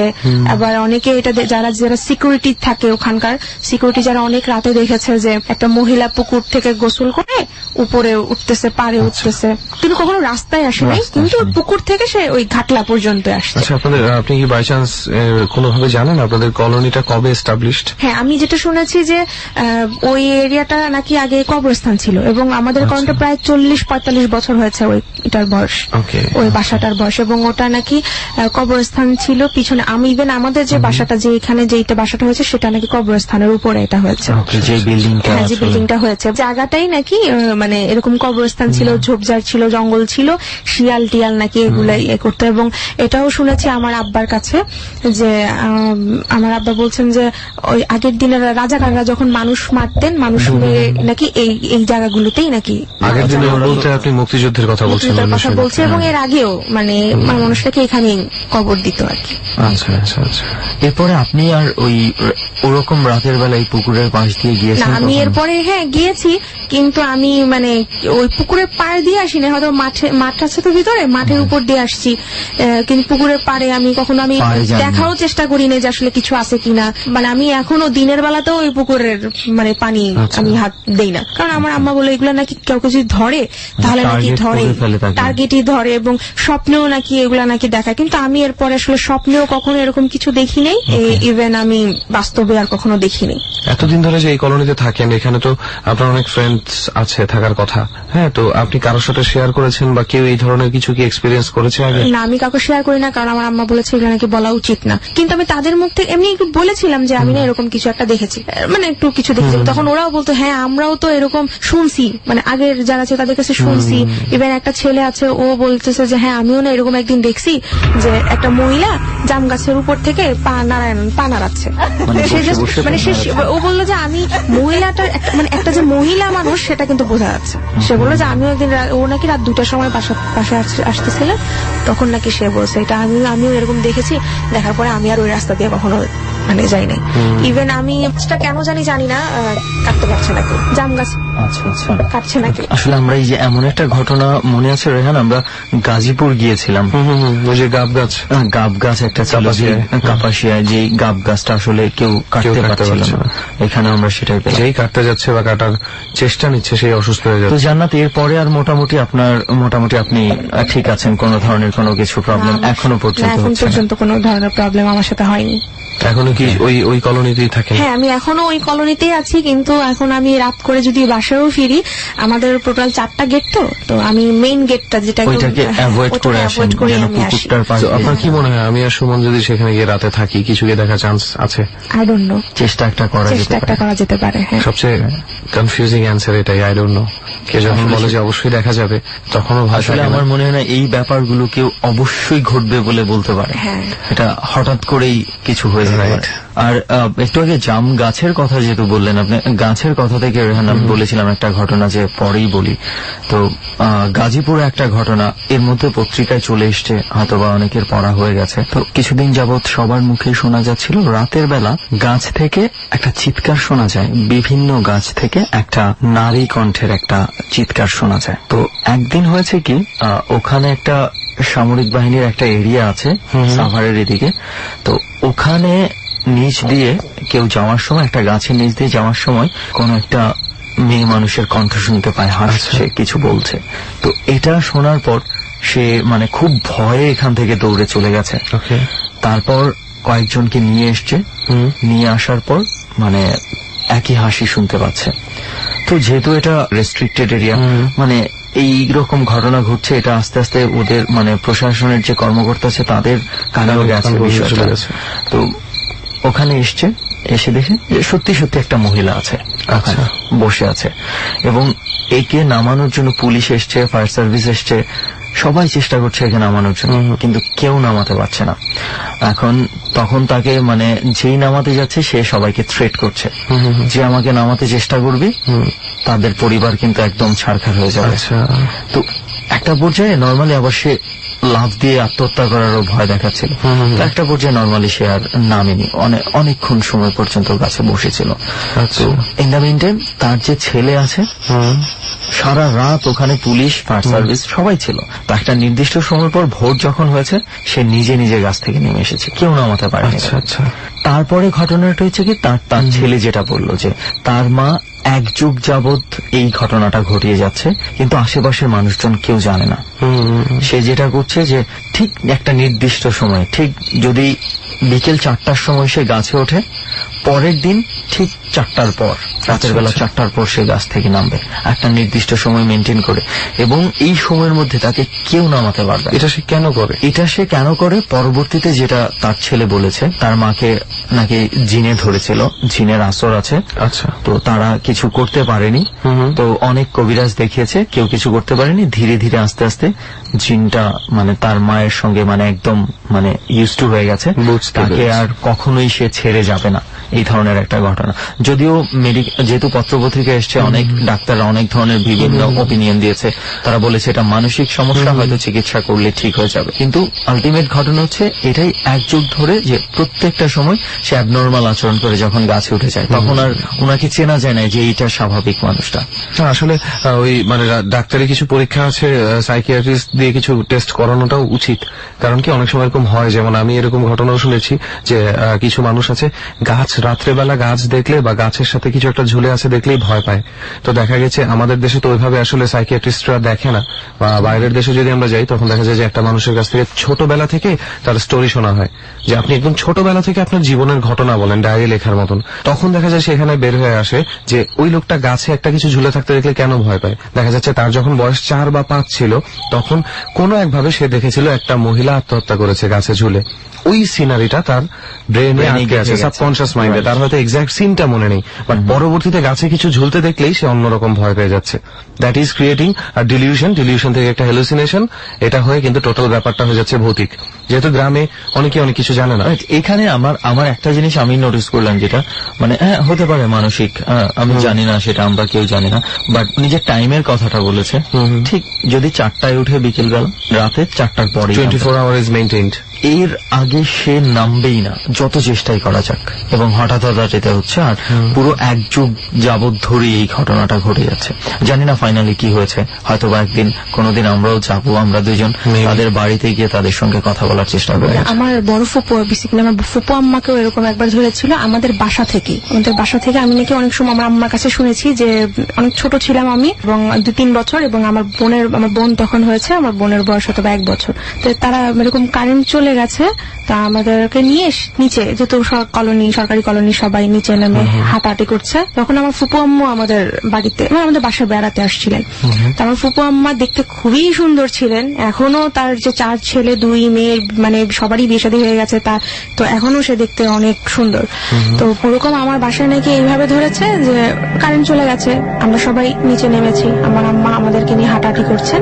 ঠিক ওই সময়টাতে আমার ফুপু আম্মু যেটা টের পেল যে কে জানি মানে ঘরের ভিতর মানে পায়ের শব্দ পেল আর কি। তো আমার ফুপু আম্মু বললো যে কে, খুব একটু রুডলি বললো কে, তো উত্তর দিচ্ছে না। তো আমার ফুপু মা বললো কি ব্যাপার, উত্তর দিচ্ছ না কেন? তখন ধরে জিজ্ঞেস করতেছি বেয়াদবের মতো, কে, রফিক নাকি? মানে আমার বড় চাচাও আমাদের বাড়িতে বাসায় বেড়াতে আসছিলেন। তো কোনো উত্তর দিচ্ছে না। তখন আমার ফুপু আম্মা একটু রেগেই গেলেন যে বেয়াদব জানি কোথাকার, উত্তর দেয় না, এখন যদি আসে আমাকে তো মাইক দিব। সে ভাবছে যে এটা আমার বড় চাচা। তার মানে ভয়।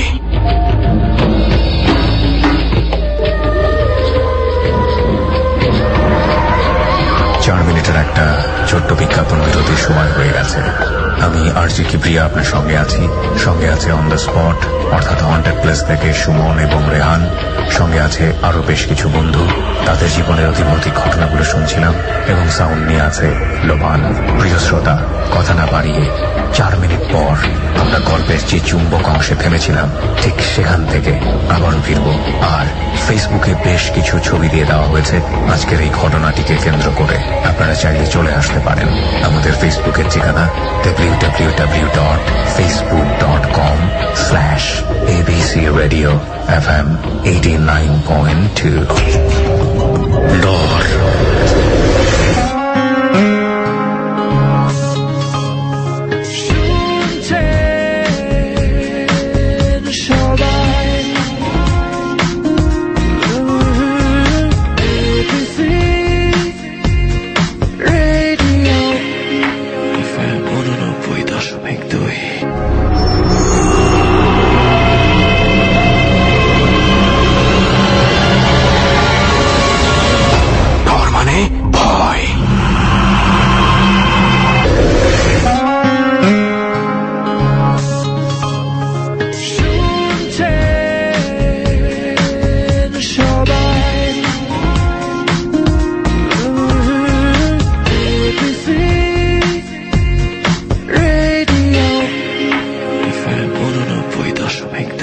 This track was downloaded from FusionBD.com.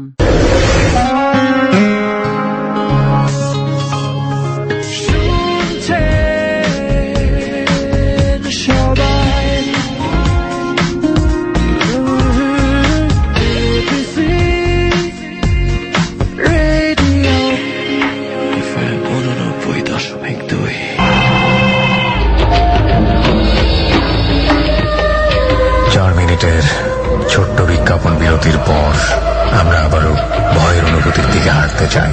যারা ডর শুনছেন তাদের সবাইকে আমন্ত্রণ আরো একবার। সুমন এবং রেহান অন দ্য স্পটে রয়েছে, তাদের কাছে আমরা ফিরবো যেখানটাতে আমরা ছোট্ট বিরতি নিয়েছিলাম। এই ফাঁকে আপনাকে বলছি, আগামী সপ্তাহে আপনি যদি এই রকম রোমাঞ্চকর অভিজ্ঞতার মধ্য দিয়ে যেতে চান, আপনার জীবনে যদি ডরের কোনো অনুভূতি থেকে থাকে, যে ঘটনা আপনি লাখ লাখ মানুষকে জানাতে চান, চলে আসুন আমাদের এখানে। ফোন করে বলুন কি ঘটেছিল আপনার জীবনে। ফোন নাম্বারটি হচ্ছে 0963892892। আমি আবারও বলছি 0963892892। চলে যাচ্ছি সুমন এবং রেহানের কাছে অন দ্য স্পটে, গল্পের ঠিক সেই জায়গাটিতে যেখানে আমরা বিরতি নিয়েছিলাম। ডর।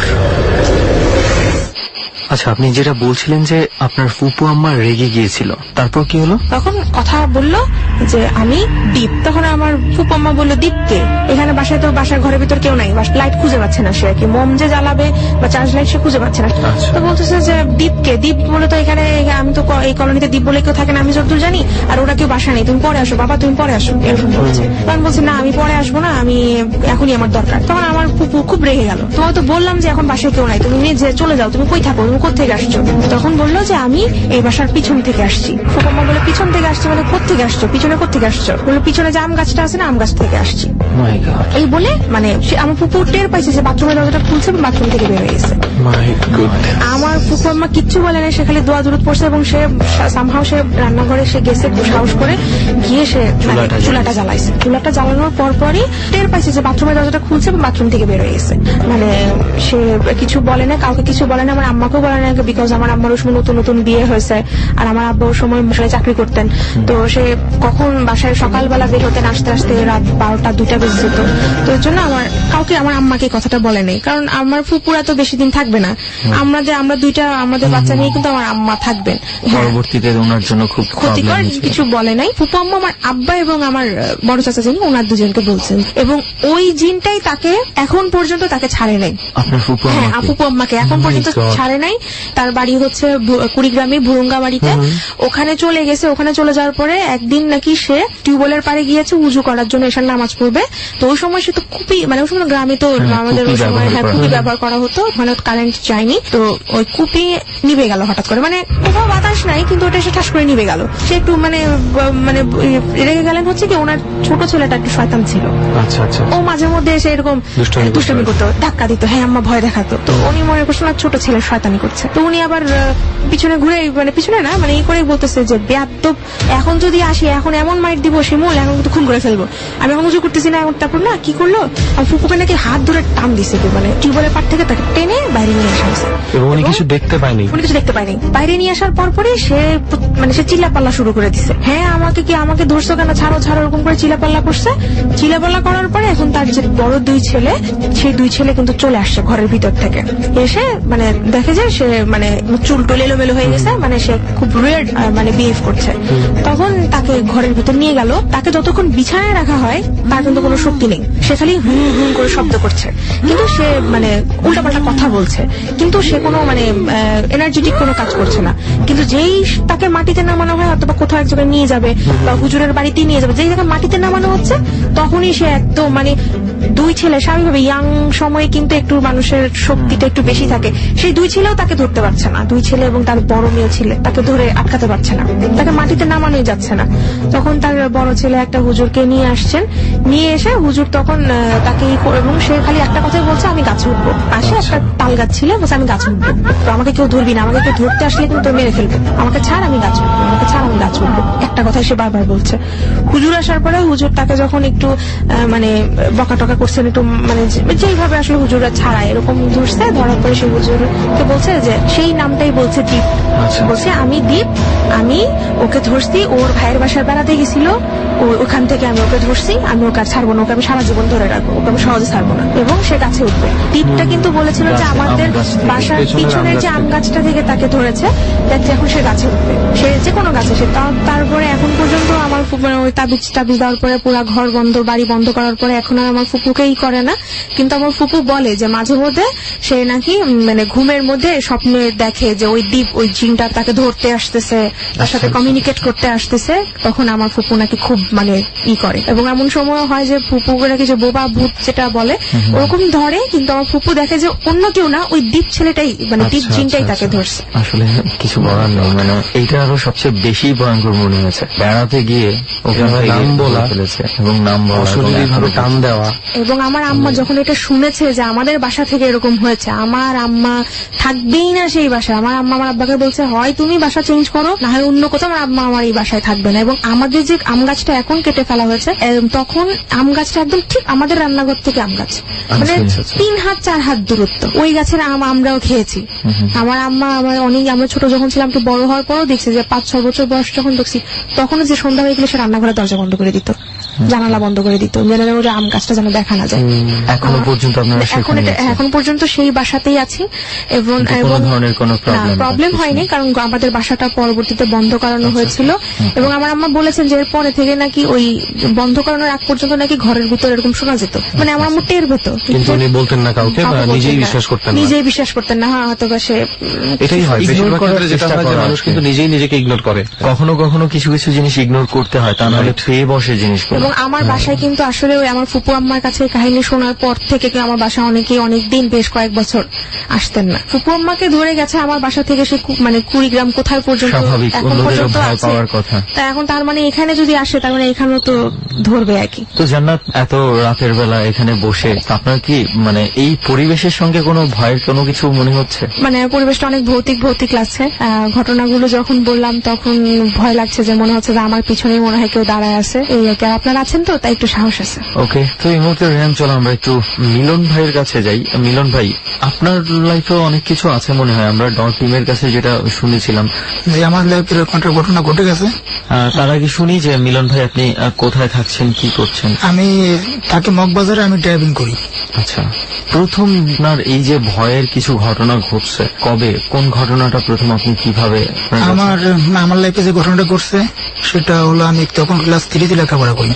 এখন আমরা কোন এলাকায় থাকেন তখন? আপনার গ্রামের বাড়ি? গ্রামের বাড়িতে, ফরিদপুর। জি। আচ্ছা, এখন আমাদের বাড়ির পাশে একটা বাগান আছে, মানে বেশ ভয়ানকজনক। এখনো সন্ধ্যার পরে সে বাগানে পাড়ি দিয়ে কেউ চলাফেরা করে না। এখনো যদিও কেউ চলাফেরা করে, অনেকের সামনে অনেক কিছু বাদে বেশ কয়েকজন মারাও গেছে ওখান থেকে ভয় পেয়ে। আচ্ছা, যাই হোক, যখন আমরা ক্লাস 3 পড়ি, আমি আর আমার এক ফ্রেন্ড, আমরা দুজনে খুব ক্লোজ ছোটবেলা থেকে। এখন একদিনকে আমরা ফুটবল খেলতে গেছিলাম, তখন পাটের পাতার পাট বোনাইছে কেবল, এই 1-2 হাত পাট বড় হয়েছে। এখন ফুটবল খেলা শেষ, মাগরিব আজানের 5-10 মিনিট আগে শেষ করে দিই খেলাটা, বাড়ির দিকে রওনা দিলাম। এখন আসতে হলো যে বাগান, ভয়ানক যে বাগানটা, ওই বাগানে পাড়ি দিয়ে আমাদেরকে আসতে হয়। তখন খেজুরের মতো খেজুর ধরছিল। এখনো বললো যে আমি তোরা খেজুর করে নিয়ে আসি। আমি বললাম না, এখন তো মাগরিবের সময় হয়ে যাচ্ছে, এখন তো বাগানে ঢুকিস না, এখন কিছুটা করতে পারে, এখন ঢুকিস না। মানে আমার থেকে 5-10 হাত দূরে গাছটা। ও বললো যে ঠিক আছে, আমি তারা 2টা খেজুর নিয়ে আসি। খেজুর পাকছে, অনেক নিচে পড়ছে। তো ও খেজুর টানতে গেল, তখন ওখানে গিয়ে মানে ওর কেমন ক্লান্ত বোধ মনে হচ্ছে, মানে মনে হচ্ছে যে ঘুম আসতে। মানে এই ভিতরে একটা স্বপ্ন দেখলো যে দেখ তোর সামনে কি। হ্যাঁ, আমার ওই ফ্রেন্ড দেখলো। এখন কটাতে সে দেখে যে সামনে মাটি বেশ কিছুটা ফাটা, আর 4-5 আঙ্গুল 34 মাসে যেরকম মাঠ ফেটে যায় ওরকম ফাটা। এখন লক্ষ্য করলো যে ভিতরে একটা পিতলের কলসের মতো, কলসের মুখে একটা ঢাকনা, ওটা দেখলো। ওটা দেখে ও বেশ কিছুটা ঘাবড়াই গেল, ঘাবড়ে চলে আসলো। এসে এখন চোখ মুখের অবস্থা অন্যরকম। আমি বললাম কি ছবি করতে কি হয়েছে? তারপর বলতেছে যে আমি তো যা গেলাম, আমি এরকম কিছু দেখলাম। এখন আমি বলছি না, এখন দাঁড়া যাবে না, এখন তাড়াতাড়ি পলা এখান থেকে। তখন আমরা দৌড়ে ছুটে চলে আসলাম ওখান থেকে বাড়ি। রাত্রে আর আমরা কেউ বেরোই নাই। এবার পরের দিন সকালে ও আমাকে ডাকতে আসলো যে মিলন চল তো আমরা ওইটা দেখে আসি। এখন আমি বললাম যে 2 জন গেলে কেমন হয়, ভয়ানক একটা বাগান। আমরা 4-5 জন গুছাই, আরো 6 জন গুছালাম আমরা। মানে যাদের গুছালাম তারা আমাদের থেকে আরো বসে ছোট। আমরা গেলাম ওইখানে 6 জনে আমরা গেলাম খুঁজতে, একটা কাছে নিয়ে গিয়ে বাগানের সাইডে গেলাম। গিয়ে দেখি মানে বাগানের যে মালিক সে ওইখানে বসে আছে, একটা মাসাল পাতা ওইখানে বসে আছে গরমের দিন। উনি দেখলাম আমাদেরকে মারবে খুব, চলে আসলাম ওখান থেকে। পরদিন আমরা আবার রওনা দিলাম। তখন ওখানে গেল, যে দেখলো যে আশেপাশে কেউ নেই। যে এখানে কলস দেখেছিল সেখানে মাটি খোঁড়া শুরু করছে। মাটি খোঁড়া শুরু করতে গেছি আমরা। এখন খুঁজতে গেলে ওইখানে দিনের বেলা, এখন ওখানে 3 জনকে খুঁজতে দিলাম। আমি বললাম আমি পাহারা দিচ্ছি, আর তোরা এটা খুঁজে দেখ ওখানে কি পাস, খুঁজে যা পাস গোপনে নিয়ে আসবি। আরো বেশ কিছু গামছা কাপড় নিয়ে গেছে, আমরা যদি পাই যদি এটা মানে ঘিরে নিয়ে আসবো, ডেকে নিয়ে কেউ না দেখে। এখন ওটা খোঁজা শুরু করছে, খুঁজতে খুঁজতে বেশ 1-1.5 হাত খুঁজে ফেলাইছে, কিছুই পাচ্ছে না। এখন একজন বলছি দেখ কে যেন খুঁজে নিয়ে গেছে। আমি বলছি কেউ যদি খুঁজলো, যাদের খোঁজার দাগ থাকবে, খোঁজার দাগ থাকবে। এখন আমাকে আরেকটু খুঁজছে প্রায় 2.5 হাতের মতো খুঁজছে। খোঁজার পরে ওখানে 1 টাকার একটা কয়েল পাইছে, 1 টাকার একটা কয়েল। ওই যে কয়েল বাদ হয়ে গেছে, এখন ওই যে হলুদ যে সোনালী কালার ওরকম একটা কল পাইছে। এখন আমাকে আমার হাতে দিল, মিলনের দিকে শুনে যা গেলাম। এখন ও দেখাচ্ছে কয়েলটা পাইছি। এখন একজন বলতেছে নিশ্চয়ই কেউ এটা খুঁজে নিয়েছে, আমাকে জন্য টাকা লুকা রাখছে এই জায়গা, আমাকে ধোকা দেওয়ার জন্য। আমি বলছি না, এখানে খুঁজলে খোঁজার দাগ থাকবে, কোনো খোঁজার দাগ নেই। দীর্ঘদিন যখন মাটিটা আটে আছে এই জায়গা, এবার টাকাটা আমাকে দিল। আমি দেখি টাকাটা বেশ ওজন, মানে 1 টাকা কল এত ওজন, অসম্ভব প্রশ্ন। টাকাটা এত ওজন কেন? এখন আমি একজন হাতে দিলাম, যে দেখতো তুই দেখতো এটা, বলছে তো অনেক ওজন, এত ওজন কেন? এখন হঠাৎ করে আমার হাতে দিলে দেখি যে ওর ভিতরে একটা মানে সাপের মতো ফোনা পেতে আছে, কয়েনটার ভিতরে সাপের ফোনার ছবি দেয়। জি জি, মানে আয়নাতে যেরকম পরিষ্কার দেখা যায় মানুষের চেহারা, ওরকম পরিষ্কার দেখা যাচ্ছে। এখন প্রত্যেককে বললাম দেখতো তোরা কিছু দেখিস নাকি? তা বলছে না, আমরা তো কেউ কিছু দেখি না। এখন ছবিগুলো সাপের ছবিটা শুধু আপনি, আমি শুধু আমি আর ছবিগুলো সাপের ছবিটা দেখতেছি, দুইজন আর কেউ দেখতেছে না। ওটা আর কেউ দেখতেছে, টাকার শুধু জ্বলতেছে, মানে একটা আলোর মতো জ্বলতেছে, এই দৃশ্য দেখতেছে। এখন একজন বললো যে তোরা যদি এই জায়গায় এতটুকু খুঁজে 1 টাকার কয়েল পাস, তাহলে আমরা পাশে শ্মশান আছে, আবার শ্মশানের জায়গায় মানুষ পুরায় অনেক কিছু আছে, ওইখানে কিছু আরো কিছু পাবো আমরা। আমি বললাম যে না, ওখানে যাবো না। আমি ওখানে আমি বলতেছি বিপদ হতে পারে। এখন সবাই বাইনা তোলা যাবোই ওখানে আমরা। এখন ঠিক আছে চলতে। আমাদের বাড়ির পাশে একটা কাকা ছিল আমার, মানে সে একটু ফোকটামি করতো আর কি। আমরা চলে তার কাছে যাই আমরা। এখন বলছে না, আগে তার কাছে যাবো না, আগে চলো আমরা ওইখানে যাবো। তখন আমরা কিন্তু রওনা দিলাম। আসে কাকাকে বললাম, কাকা এই টাকাটা দেখেন তো। এখন টাকা রাতে বলতেছে এত ওজন কেন টাকা না? আমি বললাম পালাটা মাপ দেন। এখন নিয়ে বলতেছে এটা কই পাইছিস? আমি বলতেছি অমর জায়গা পাইছি আমরা। এখন নিয়ে আমাদেরকে ভালো বুদ্ধি দিতেছিল যে কাউকে বলিস না, এটা তোর গোপনে রাখ। আমার কাছে কইছি, আমি কাছে বলবো না, তোরা বলিস না, বললে তোর ক্ষতি হবে। এই জিনিসটা এখনো তাজা আছে, ওই জিনিসটা মানুষের মালিক এখনো তাজা আছে, তোদের ক্ষতি করতে পারে। বলে ঠিক আছে। এখন কার কাছে চলে এসে আমরা লুকাইয়ে পরে শ্মশানে রওনা দিলাম আমরা মাটি খোঁড়ার জন্য। এখন শ্মশানের কাছে যেতেই এখন আমাদের পাশ থেকে একটা আওয়াজ আসতেছে যে তোরা ওখানে যাস না, তোদের বিপদ হবে, তোরা বাড়ি ফিরে চলে যা। এখন আমি বলছি ছবিগুলোর দিকে গেছেন শ্মশানে, তখন বেলা 11:30 বাজে, দিনের বেলাতে। এখন আমি বলছি ছবিগুলো কিছু শুনলি? কয় হ্যাঁ, আমি তো এই আওয়াজটা শুনছি। আমার তো শুনছি, আমরা প্রত্যেকে একই কথা শুনছি আমরা। এখন আমার জন্য যাবো না, ভয় করতেছে আমার। আমি বলতেছে না, তুই না শেষ, আমরা যাবোই সবাই। এখন প্রত্যেকের শ্মশানে গেলাম আর কি। ওখানে যাওয়ার পরে এখানে একটা বাতাস আসতেছে, বাতাস ঝড়ের মতো একটা বাতাস। আশেপাশে কোথাও বাতাসটা নেই, শুধু ওই শ্মশানের আশেপাশেই আমরা বাতাসটা টের পাচ্ছি। তখন আমরা করলাম কি, কাছিটা শ্মশানের উপরে রাখলাম, শ্মশানের যে উঁচু মাটিটা, আর টাকাটার উপরে রাখলাম। মানে প্রচন্ড ঝড়ের মধ্যে বাতাস আসছে, আর বসাটা ঘুরতেছে প্রচন্ড গতিতে, কাছে কাঁপতেছে। এখন আমি বললাম না, এখানে থাকা যাবে না, এখানে দ্রুত কিন্তু পলাতেই আমাদের। তখন আমি টাকাটা ধরলাম, ধরার পরে মানে হাতে মানে একটা ঘোরা জিনিস ধরলে যেরকম হয় ওরকম হাতে দাগ হয়ে গেল আমার। টাকাটা ধরার পরে তারপর টাকাটা ধরলাম, আমি ধরে নিয়ে আমি বললাম দ্রুত এখান থেকে আমাদের পলাতে হবে, এখানে থাকা যাবে না। এখন আমরা ব্যাকে রওনা দিলাম। এখন দেখি গাছের উপর থেকে মানে আমাদের পরিচিত একজনের নাম ধরে নামি, তার সেরকম কণ্ঠ ডাকতেছে, কি রে তোরা টাকা পাইছিস, শ্মশানে গিয়ে করতে আসিস তোরা? এই কথা এটা কারো জানাতে মানা করছে না, নো কাকা, কাউকে বলছে তোরা বাড়ি চলে যা। এখন আমি বলছি হৃদয়, তুই গাছের এসে আমার কাছে দিয়ে আর কি করতেছিস? নামের গাছতে আমি গাছতলা গিয়ে দেখি গাছে কেউ নাই। আমরা কথা শুনছি। ওখান থেকে রওনা দিলাম। রওনা দেওয়ার পরে টাকাটা আমার কাছ থেকে অন্য একজন নিল। সে আগে অল্প একটু দূরে আসার পরেই একটা শ্মশান, মানে সাপের শ্মশানের আওয়াজ, এরকম সাপ শ্মশানের আওয়াজ, পনা তুলে যে ধরনের আওয়াজ। এখন এক বলছে কিরে শব্দ পাচ্ছি? আমি শব্দ তো পাচ্ছি। মানে বলতে বলতে আমাদের সামনে একটা সাপ আসছে, অনেক বড় সাপটা, অনেক লম্বা, মানে ফোনা তুলে দাঁড়াইছে আমার বুক পর্যন্ত। এখন পয়সাটা আমি বলতে, পয়সাটা তাদের ব্যাকে দে। মানে সাপ দেখে অলরেডি পিছনের 3 জন ধরে চলে গেছে ভয়তে। আমরা 3 জনে দাঁড়া দিছি করে। আমি পয়সা আমার হাতে দেওয়ার পরে সাপটা মাথা নিচু করলো। যখন যে ছবি যে ফ্রেন্ড যে দেখছিল ওটাতে দেওয়ার পরে সাপটা আস্তে মাথা নিচে করে চলে গেল। এখন আমরা পরে কিন্তু দৌড়ে দিলাম। এখন আমরা কিছু দূর আসার পরে আবার একটা ডাক দিল বাগানের ভিতর থেকে, মানে আমাদের এক কাকার কণ্ঠেই, বলে এই তোরা কয়েন আসলি? নাম গেছে কাকায় শ্মশানে গেছিলাম। কয় শ্মশানে কি করতে গেছিস? টাকা পাইছিস জাহাঙ্গীরের বাগানে, তোরা শ্মশানে গেছিস কিনা? এটা নিয়ে বাড়ি যেন লুকা রাখবে। এই কথা বলতে আমি বললাম যে কাকা আপনি কিভাবে জানলেন? এখন পিছিয়ে টাকা দেখি যে কেউ নেই, অথচ এই শব্দটা শুনলাম আমার। তখন ওখান থেকে বাড়ি চলে আসলাম আমরা। বাড়ি এসে টাকাটা আমার কাছে দিয়ে গেল। আমার কাছে দিয়ে যাওয়ার পরে কিছুক্ষণ পর ওর মার কাছে যে বলিতেছে, মানে ওর মা মানে একটা কথা শুনলে মানে গ্রামের সবাইকে জানাবে এরকম কোয়ালিটির লোক। এখন ওর মার কাছে নিয়ে যেতেছে টাকাটা আমার কাছে নিয়ে। এখন ওর মা কাছে যে কিসের টাকা পাইছে, কি পাইছে না পাইছে, এটা দিয়ে পান খাবে, এটা কিনে আমি। মানে সে খুব পান খাতো, ওটা নিয়ে পানের দোকান গেছে, ওই যে আমরা যে দোকানে দেখাইছিলাম যে কাকার দোকানে। উনি আবার টাকাটা দেখে চিনছে, বলছেন এই টাকাটা পান দিতে পারবো না আমি, পান তুমি নিয়ে যাও। আর এই টাকাটা করি না, তোমার সালগা বিপদ হবে না। তখন সে বলতে কিসের বিপদ হবে, আমি বিশ্বাস করিনি। পরে টাকা নিয়ে ঘরে রাখছে। এখন ঘরে রাখার পরে এখন ও বেলা তখন 3টা বাজে, এই কথা আমাদের কোনো সারা শব্দ নাই। মানে আমরা ঘরে রেখে দিয়েছি, নিজের আলোচনা করতেছি আর কি। আমার দাদিকে বাড়ির পাশে একটা সলম গাছ আছে, ওইখানে ওর আমি বসে গল্প করতেছি। এখন ও বলতেছে মানে আমাদের মধুমতি নদীর ওই পারে একটা গ্রামে মানে একটা ওসি এরকম একটা টাকা পাইছিল। তখন তাকে স্বপ্ন দেখা ছিল যে টাকাটা তুই আগুনে পুড়ালে মানে ও যে মালিক, সে মালিক মারা যাবে, তোর এই টাকাটা স্বর্ণে পরিণত হয়ে যাবে। তখন তাই করছিল, তখন সে অনেক টাকা পাইছিল। তোমাকে বুদ্ধি দিচ্ছে, আমি বলছি চলতে এক কাজ করি, তাহলে আমি একটা গরম পর্যন্ত পুড়াই ফেলাই, পুরানোর পরে হয়তো আমরা কিছু পাবো। এখন এই বুদ্ধি করে আমি বলছি যা তুই তো টাকাটা নিয়ে আগে। এখন এইকে একটা ব্যাটা করছে, ব্যাটা করে আমার উঠবে, এই ব্যাটা করছে হাতটা সোজা হয় না। ও বলতেছে, আমি বলছি কি হাত সোজা না, হাত সোজা করছি না, কিরকম করছিস হাত তো সোজা আসছে না। আপনার ফ্রেন্ড শফিকুল যে টাকাটা পেয়েছিল, মানে ওই বুদ্ধি আছে টাকাটা গরম আগুনে পোড়ানোর জন্য। হাত সোজা হয় না ওটা। এখন আমি তো চিৎকার করা শুরু করছি, এখন অনেক লোক জমা হয়ে গেছে, কেউ ওর হাত সোজা করতে পারে না। এখন আবার সে কাকার কাছে গেলাম, ওটা যে ফকির কাকা। এখন ওনার কাছে বললাম কাকা এই বৃত্তান্ত। এখন অনেক বুদ্ধি দিল, ওই যে যেখান থেকে টাকাটা খুঁজছিস ওইখানে যে মাটি যে লাগে হাত সোজা দেবে না, সেটি দেবে না। আমরা কত সময় গেলাম দুইজনে, যে ওখান থেকে মাটি লাগালাম, ওই হাতটা সোজা গেল আবার। এখন টাকাটা ওর বাড়িতে নিয়েছে।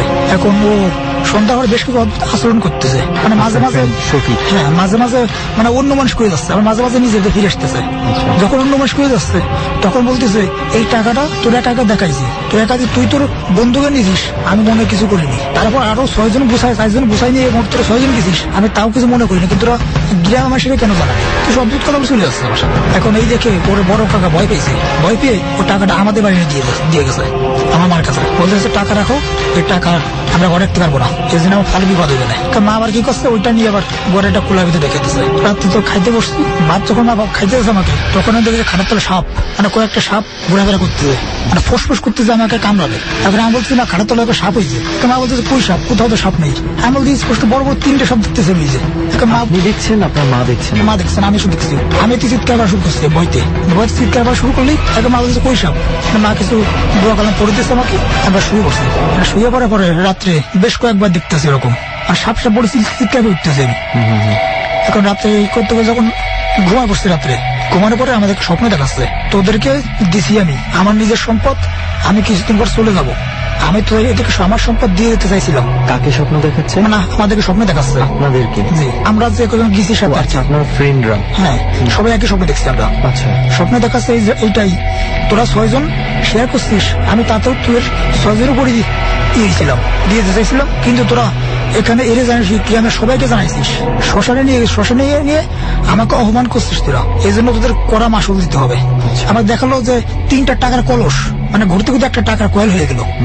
আর এটা বলে গেল যে একটা টাকার কয়েল বানাই দিলাম, ওটা তোরা মাথায় করে নিতে পারবি না, নিতে গেলে মানুষ তোকে ধরে ফেলবে, এই জন্য আমি একটা টাকায় পরিণত করে দিচ্ছি, তার তুই ওটা পকেটে করে ঘরে নিয়ে রাখতে পারিস, ঘরে নিয়ে যেটা ভিতরে রাখবি সেটাই ওই আসলটাকে পরিণত হয়ে যাবে, সেই স্বর্ণের কলসে পরিণত হয়ে যাবে, এরকম বলতেছে। এখন এরকম আশেপাশে স্বপ্ন দেখে রাত ভোর হয়ে গেছে আমাদের। এখন পরের দিন সকালে আমি বলতেছি সবিকুল রাত কিছু স্বপ্ন দেখছিস?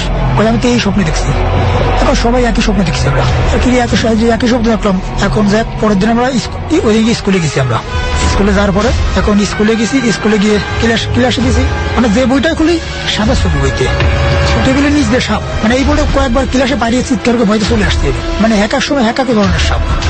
গেছে বাথরুমের উপরে সাপ, দরজা খুলছে ভিতরে বড় সাপ, যেখানে যাচ্ছে ওখানে সাপ, শুধু সাপ আর সাপ। ডর মানে ভয়।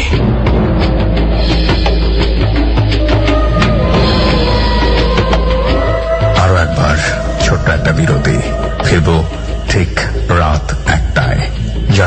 রেডিও শুনছেন, ডর শুনছেন, তাদেরকে মনে করিয়ে দিচ্ছি আবারও, ডর হচ্ছে বাংলাদেশের ভৌতিক FM অনুষ্ঠানে এমন একটি অনুষ্ঠান যেটি প্রথমবারের মতো বাংলাদেশের বিভিন্ন হন্টেড প্লেসে গিয়ে ভৌতিক ঘটনাগুলো সেখানে বসে রেকর্ড করে প্রতি সপ্তাহে বৃহস্পতিবার রাত 11:20 পরিবেশন করে। ডরের স্পেশালিটি এটি যে প্রতিটি পর্বই বাংলাদেশের বিভিন্ন ভৌতিক জায়গায় বসে রেকর্ড করা হয়। আজকে যেসব অতিথি ডরে বসে তাদের জীবনের অতিভৌতিক ঘটনাগুলো বলছেন, তারা প্রত্যেকেই এরকম রোমাঞ্চকর অভিজ্ঞতার মধ্য দিয়ে গিয়েছেন। অনেকেই হয়তো ভয় পেতে পারেন, তাদের জন্য বলছি, আমরা যখন অনুষ্ঠান রেকর্ড করি তখন আমাদের সঙ্গে থাকে এবিসির বিশাল প্রশিক্ষিত একটি টিম। সুতরাং কোনো দুর্ঘটনা ঘটারই কোনো সম্ভাবনা নেই। এই অর্থে আপনি যদি রোমাঞ্চ পছন্দ করেন, আপনি যদি আপনার অতিভৌতিক ঘটনাগুলো আমাদের এখানে এসে বলতে চান, নিঃসন্দেহে ফোন করবেন। আমাদের ফোন নম্বরটি হচ্ছে 09613892892। আমি আবারও বলছি 09613892892। এখানে ফোন করার পরে 3 চাপবেন, তারপর আপনার জীবনের যে অতিভৌতিক ঘটনাগুলো আছে সেগুলো সংক্ষিপ্ত করে বলে আপনার সেল নাম্বারটি দিয়ে দেবেন। আমাদের টর টিম আপনার সঙ্গে যোগাযোগ করবে। ফিরছি ঠিক রাত 1টায়। ডর।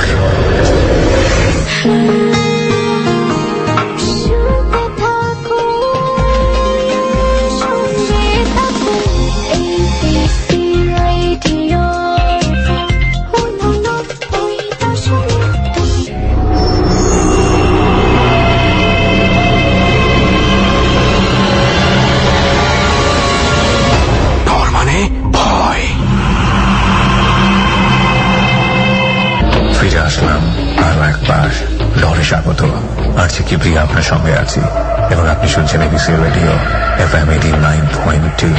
ডর চলছে প্রতি বৃহস্পতিবার রাত 11:20 থেকে আমরা শুরু করি আমাদের এই অনুষ্ঠান ডর।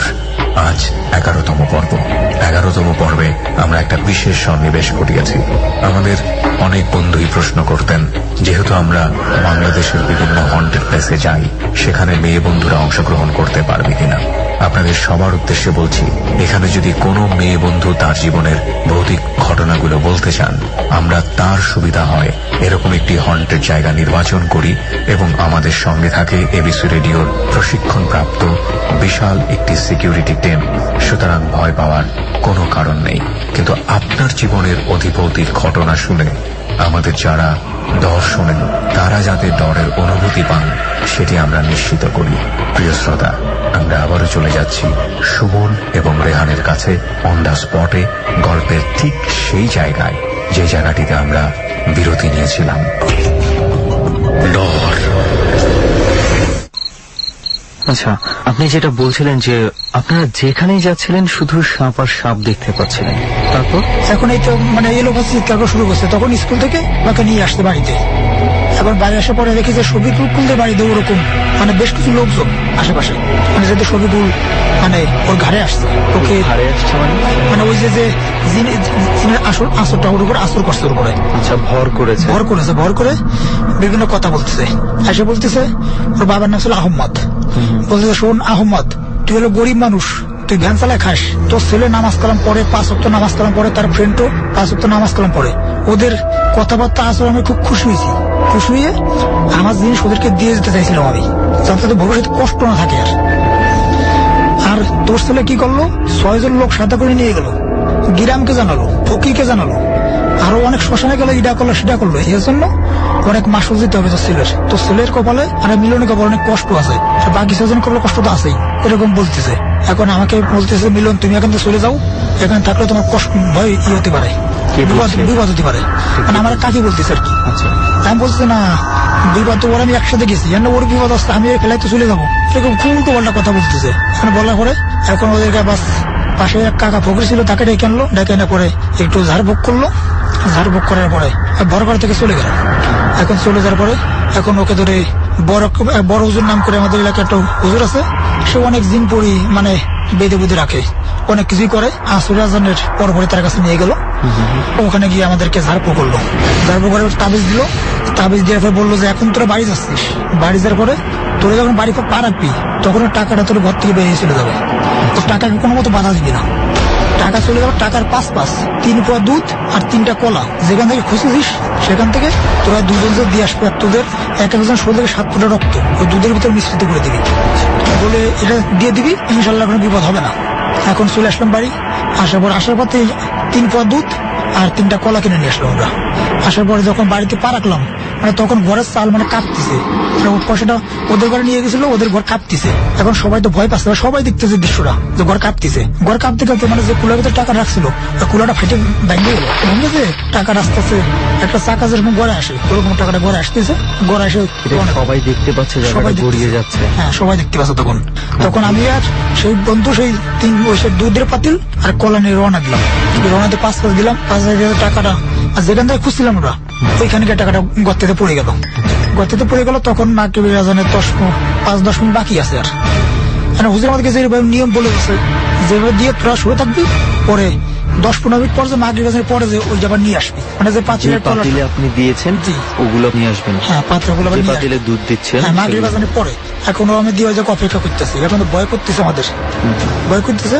এখন এই মধ্যে থেকে আমাকে কাক আসতেছে, আবার আমাদের কাকা দাঁড়ান একটু, আমাকে এই কাহিনী দুধ দিচ্ছে তো ভয় করতেছে আমাদের। উনি দাঁড়ালো, আমরা মাগরিব আজানের পরে গেলাম, দেখি দুধের পাতিলটা পুরো খালি, মানে দুধটা ভিতরে নেই আর, মানে কলার ভিতরে নেই, কলা চুষা পড়ে আছে শুধু, ওখানে কলার দুধ নেই। পরে আমরা ওখান থেকে চলে আসলাম। ওই দিনকে রাত্রে স্বপ্নে দেখালো, মানে আমাকে দেখায়নি আর ওই ছবিগুলো স্বপ্নে দেখাইছে যে বিষয়টা তোরে দেখাইছিলাম তুই সবাইকে জানাইছিস, এই জন্য তোর ঘরে বিপদ এখনো কাটেনি, তোর আমি কোনোদিন একা পালি এর উপর শাস্তি দেবো তোকে আমি, এই কথাটা বলে স্বপ্নে দেখা হলে।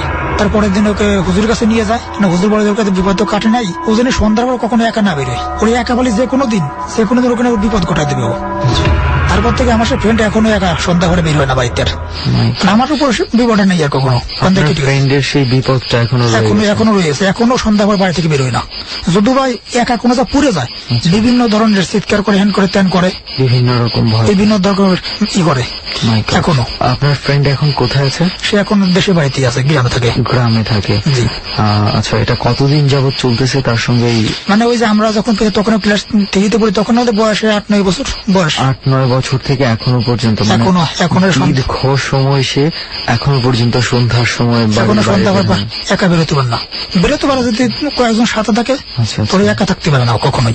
একা থাকলে বিভিন্ন ধরনের কিছু দেখে, বিভিন্ন ভয় পেতে পায়। কিন্তু আপনি সেই দিক থেকে মোটামুটি আমি এখন তো সুস্থ আছি, আমার ঘরে কিছু ধরনের কোনো কিছু প্রবলেম, কোনো ধরনের কোনো প্রবলেম আর হয় নাই।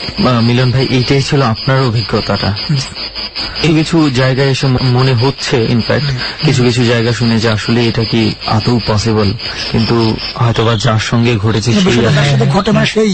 ওকে, মিজান ভাইয়ের ঘটনা তো শুনলাম, আসলে বিশ্বাস অবিশ্বাস সম্পূর্ণটাই তো হচ্ছে আপনাদের যার ব্যাপার। যাই হোক, এই ফাঁকে আমরা চলে যাই আরো একজন বন্ধু আনোয়ার ভাই আছে এই মুহূর্তে। আনোয়ার ভাইয়ের কি এই পরিবেশে কোনো ধরনের আতঙ্ক কাজ করছে কিনা? আনোয়ার ভাই, কি অবস্থা? আপনার পরিচয়টা আর একটু ভালো করে জানি। আমি শেখ মোহাম্মদ আনোয়ার হোসেন, গ্রাম মান্দ্রা। আচ্ছা, আপনি কি করছেন এখন? আমি এখন একটা জব করছি, চাকরি মুন্সিগঞ্জে। আচ্ছা, আর আপনার সাথে অদ্ভুত কিছু ঘটনা ঘটেছে, সেই ঘটনাগুলো ঘটেছে কোথায়? সে জায়গাটা আমাদের গ্রাম মান্দ্রা। আমাদের গ্রামের পূর্ব দিকে একটা চক আছে, চকের মাঝখানে একটি কবরস্থান। মানে আমাদের গ্রামের লোক মারা গেলে সবাই ওই কবরস্থানে মাটি দেয়। আচ্ছা আচ্ছা। তো বর্ষা সিজনে চকে মানে পানি এসে পড়ে, কবরস্থান তো খুব উঁচু, ওইটা ওখানে পর্যন্ত পানি চলে আসে। তো এই ঘটনাটা কবের ঘটনা? এটা 2009 সালের ঘটনা। 2009 সাল মানে ডিসেম্বরের শেষের দিকে। কারণ ছোটবেলা থেকে মানে আমি ভয় পেতে খুব ভালোবাসতাম। যখন বড় হলাম, আমরা 4 বন্ধু ছিলাম, আমি, আনোয়ার, রাসেল, সজীব এবং সিরাজ। ভৌতিক ঘটনা অনেক জায়গায় ঘটে, তো আমরা বিশেষ করে সেগুলা দেখার জন্য যাই। আমরা 4 ফ্রেন্ড মানে ফার্স্ট একদিন ওই কবরস্থানে মানে অনেকের কাছে শুনি যে ওখানে মানে অনেকে দিনেও গরু ছাগলের জন্য যখন ঘাস কাটতে যায় মানে অনেক মানে কিছু দেখে, কখনো দেখে মানে মানুষ দাঁড়ানো, পরবর্তীতে দেখে না, কোনো না কোনো মানুষ ভয় পায়। তো আমরা 4 ফ্রেন্ড একদিন চিন্তা করলাম তো আজকে কবরস্থানে আমরা রাত্রে গিয়ে দেখবো যে এমন কোনো কিছু দেখা যায় কিনা। আচ্ছা। তো সেদিন আমরা রাত্র 10:30 11টা এমন হবে, গ্রামের বাড়ি সবাই ঘুমায় যায় তাড়াতাড়ি। তো সেদিন যাবার পরে আমরা পুরা কবরস্থান ঘুরলাম। কবরস্থানের চারোপাশে মানে অনেক গাছপালা ভরপুর, গ্রামের কবর তো কোনো কিছুই দেখলাম না। তো দেখলাম শুধু গাছে মানে অনেক পাখি দেখা যায়, লাইট নিয়ে গেছিলাম। তো পাখি দেখে আমাদের খুব মানে লোভ জাগলো, যে ক্ষেত্রে ইয়ারকান দিয়ে আমরা মাঝে মাঝে দিনে পাখি শিকার করি। তো রাত্রে ওখানে বক, ঘুঘু এই ধরনের অনেক পাখি দেখলাম। পরের দিন আমার এক ফ্রেন্ড রাসেল, ওকে বললাম তো চল আজকে আমরা কবরস্থানে গিয়ে পাখি শিকার করবো। তো আরো দুই বন্ধু সজীব এবং সিরাজকে বলছি, তো ওরা যাবে না, ওরা বললেন আমরা র্যাকেট খেলবো, তখন শীত মৌসুম, ওরা র্যাকেট খেলতেছে। তো রাত্র 10টার মতো বাজে, তো আমি রাসেল দুজনে গেলাম। তো আমাদের সাথে একটা চার্জার লাইট। তো যখন কবরস্থানে উঠলাম, যখন রাসেল লাইট মারে গাছে, তো দেখি মানে গাছে বক, ঘুঘু, যে কটা পাখি মানে গুলি করি মানে দেখে লাগে কিন্তু নিচে পড়ে না, উড়ে যেতেছে। এক পর্যায়ে গুলি খাওয়ার পরে উড়ে চলে যাচ্ছে, নিচে পড়তেছে না। 1 ঘন্টার মতো প্রায় ঘুরছি, তখন পূর্ব আকাশে মানে চাঁদ উঠতেছে, মানে হালকা চাঁদের আলোটা মানে পড়তেছে, মানে আধা আলো আধা ছায়ার মতো একটা। তো সারা কবরস্থান প্রতিটা গাছ ঘোরার পরে যখন পাখি শিকার হলো না, তখন রাসেল আমাকে বলতেছে যে বন্ধু চল আজকে জায়গা। তো তখন আমরা বাড়ির দিকে রওনা দেব। তো কবরস্থান থেকে নামার একটুখানি মানে আগে মানে আমরা নেমে আমাদের বাড়ির যে রাস্তাটা, মানে এটা আইল যেটাকে বলে, মানে দুজন পাশাপাশি হাঁটা যায়। তো যখন আশেপাশে কোনো বাড়িঘর নাই, আশেপাশে কোনো বাড়িঘর না, বাড়ি আছে সেটা অনেক দূরে। যখন কবরস্থান থেকে নামবো 2-4 কদম না মানে পা ফেলার আগেই দেখি মানে একটা গাছে ছোট একটা পেঁচা বসা। তো রাসেল আমাকে বলতেছে পেঁচাটাকে গুলি কর। তখন আমার ইচ্ছে ছিল না যে একটা পাখি শিকার হলো না, তো পেঁচা দিয়ে কি করবো, বাঁচাটে ছিল গাছটা। তো আমি পাখিটাকে গুলি করলাম, পর লাগে নিচে পড়লো। তো নিচে পড়ার পরে আমি রাসেলকে বললাম লাইটে, তখন মানে আলো কই মারছে, একটু আলো আছে, চার্জ শেষের দিকে। তো রাসেলকে বললাম লাইটটা মার, পেঁচাটাকে নিয়ে আসি। তো আমি পেঁচাটা ধরার জন্য যখন মানে সামন দিকে পা ফালাইলাম, তো নিচে জঙ্গল আছে, কবরস্থান তো মাটির কবরস্থান, গ্রামের বাড়ি, ওখানে অনেক জঙ্গল থাকে। পা ফালাইতে আমার পাটা স্লিপ করে মানে নিচে চলে গেল, গলার আর হাতের 2টা অংশ উপর দিকে। তো আমার সব মানে বডির পুরো অংশটা নিচে পড়ে গেছে, মানে আপনার পেট থেকে শুরু করে পা পর্যন্ত নিচে পড়ে গেছে, গর্তের মতো পড়ে গেছে। আমি যখন পড়ে গেছি তখন আমি রাসেলকে বললাম রাসেল আমাকে ধর। তো রাসেল আমাকে ধরে যখন উপর দিয়ে টানতেছে, আর আমিও 2 হাত দিয়ে উঠার চেষ্টা করতেছি, তো আমি দেখতেছি নিচ থেকে হয়তো আমার 2 পা কেজন মানে আটকে ধরে রাখছে, এমন একটা অবস্থা। তো আমি উপর থেকে উঠতে পারতেছি না। তো রাসেলকে আমি বলতে রাসেল জোরে টানতে, রাসেল আমাকে জোরে উপর দিকে টানতেছে, আমি 2 হাত দিয়েও মাটিতে ভর করে উপর থেকে ওঠার চেষ্টা করতেছি।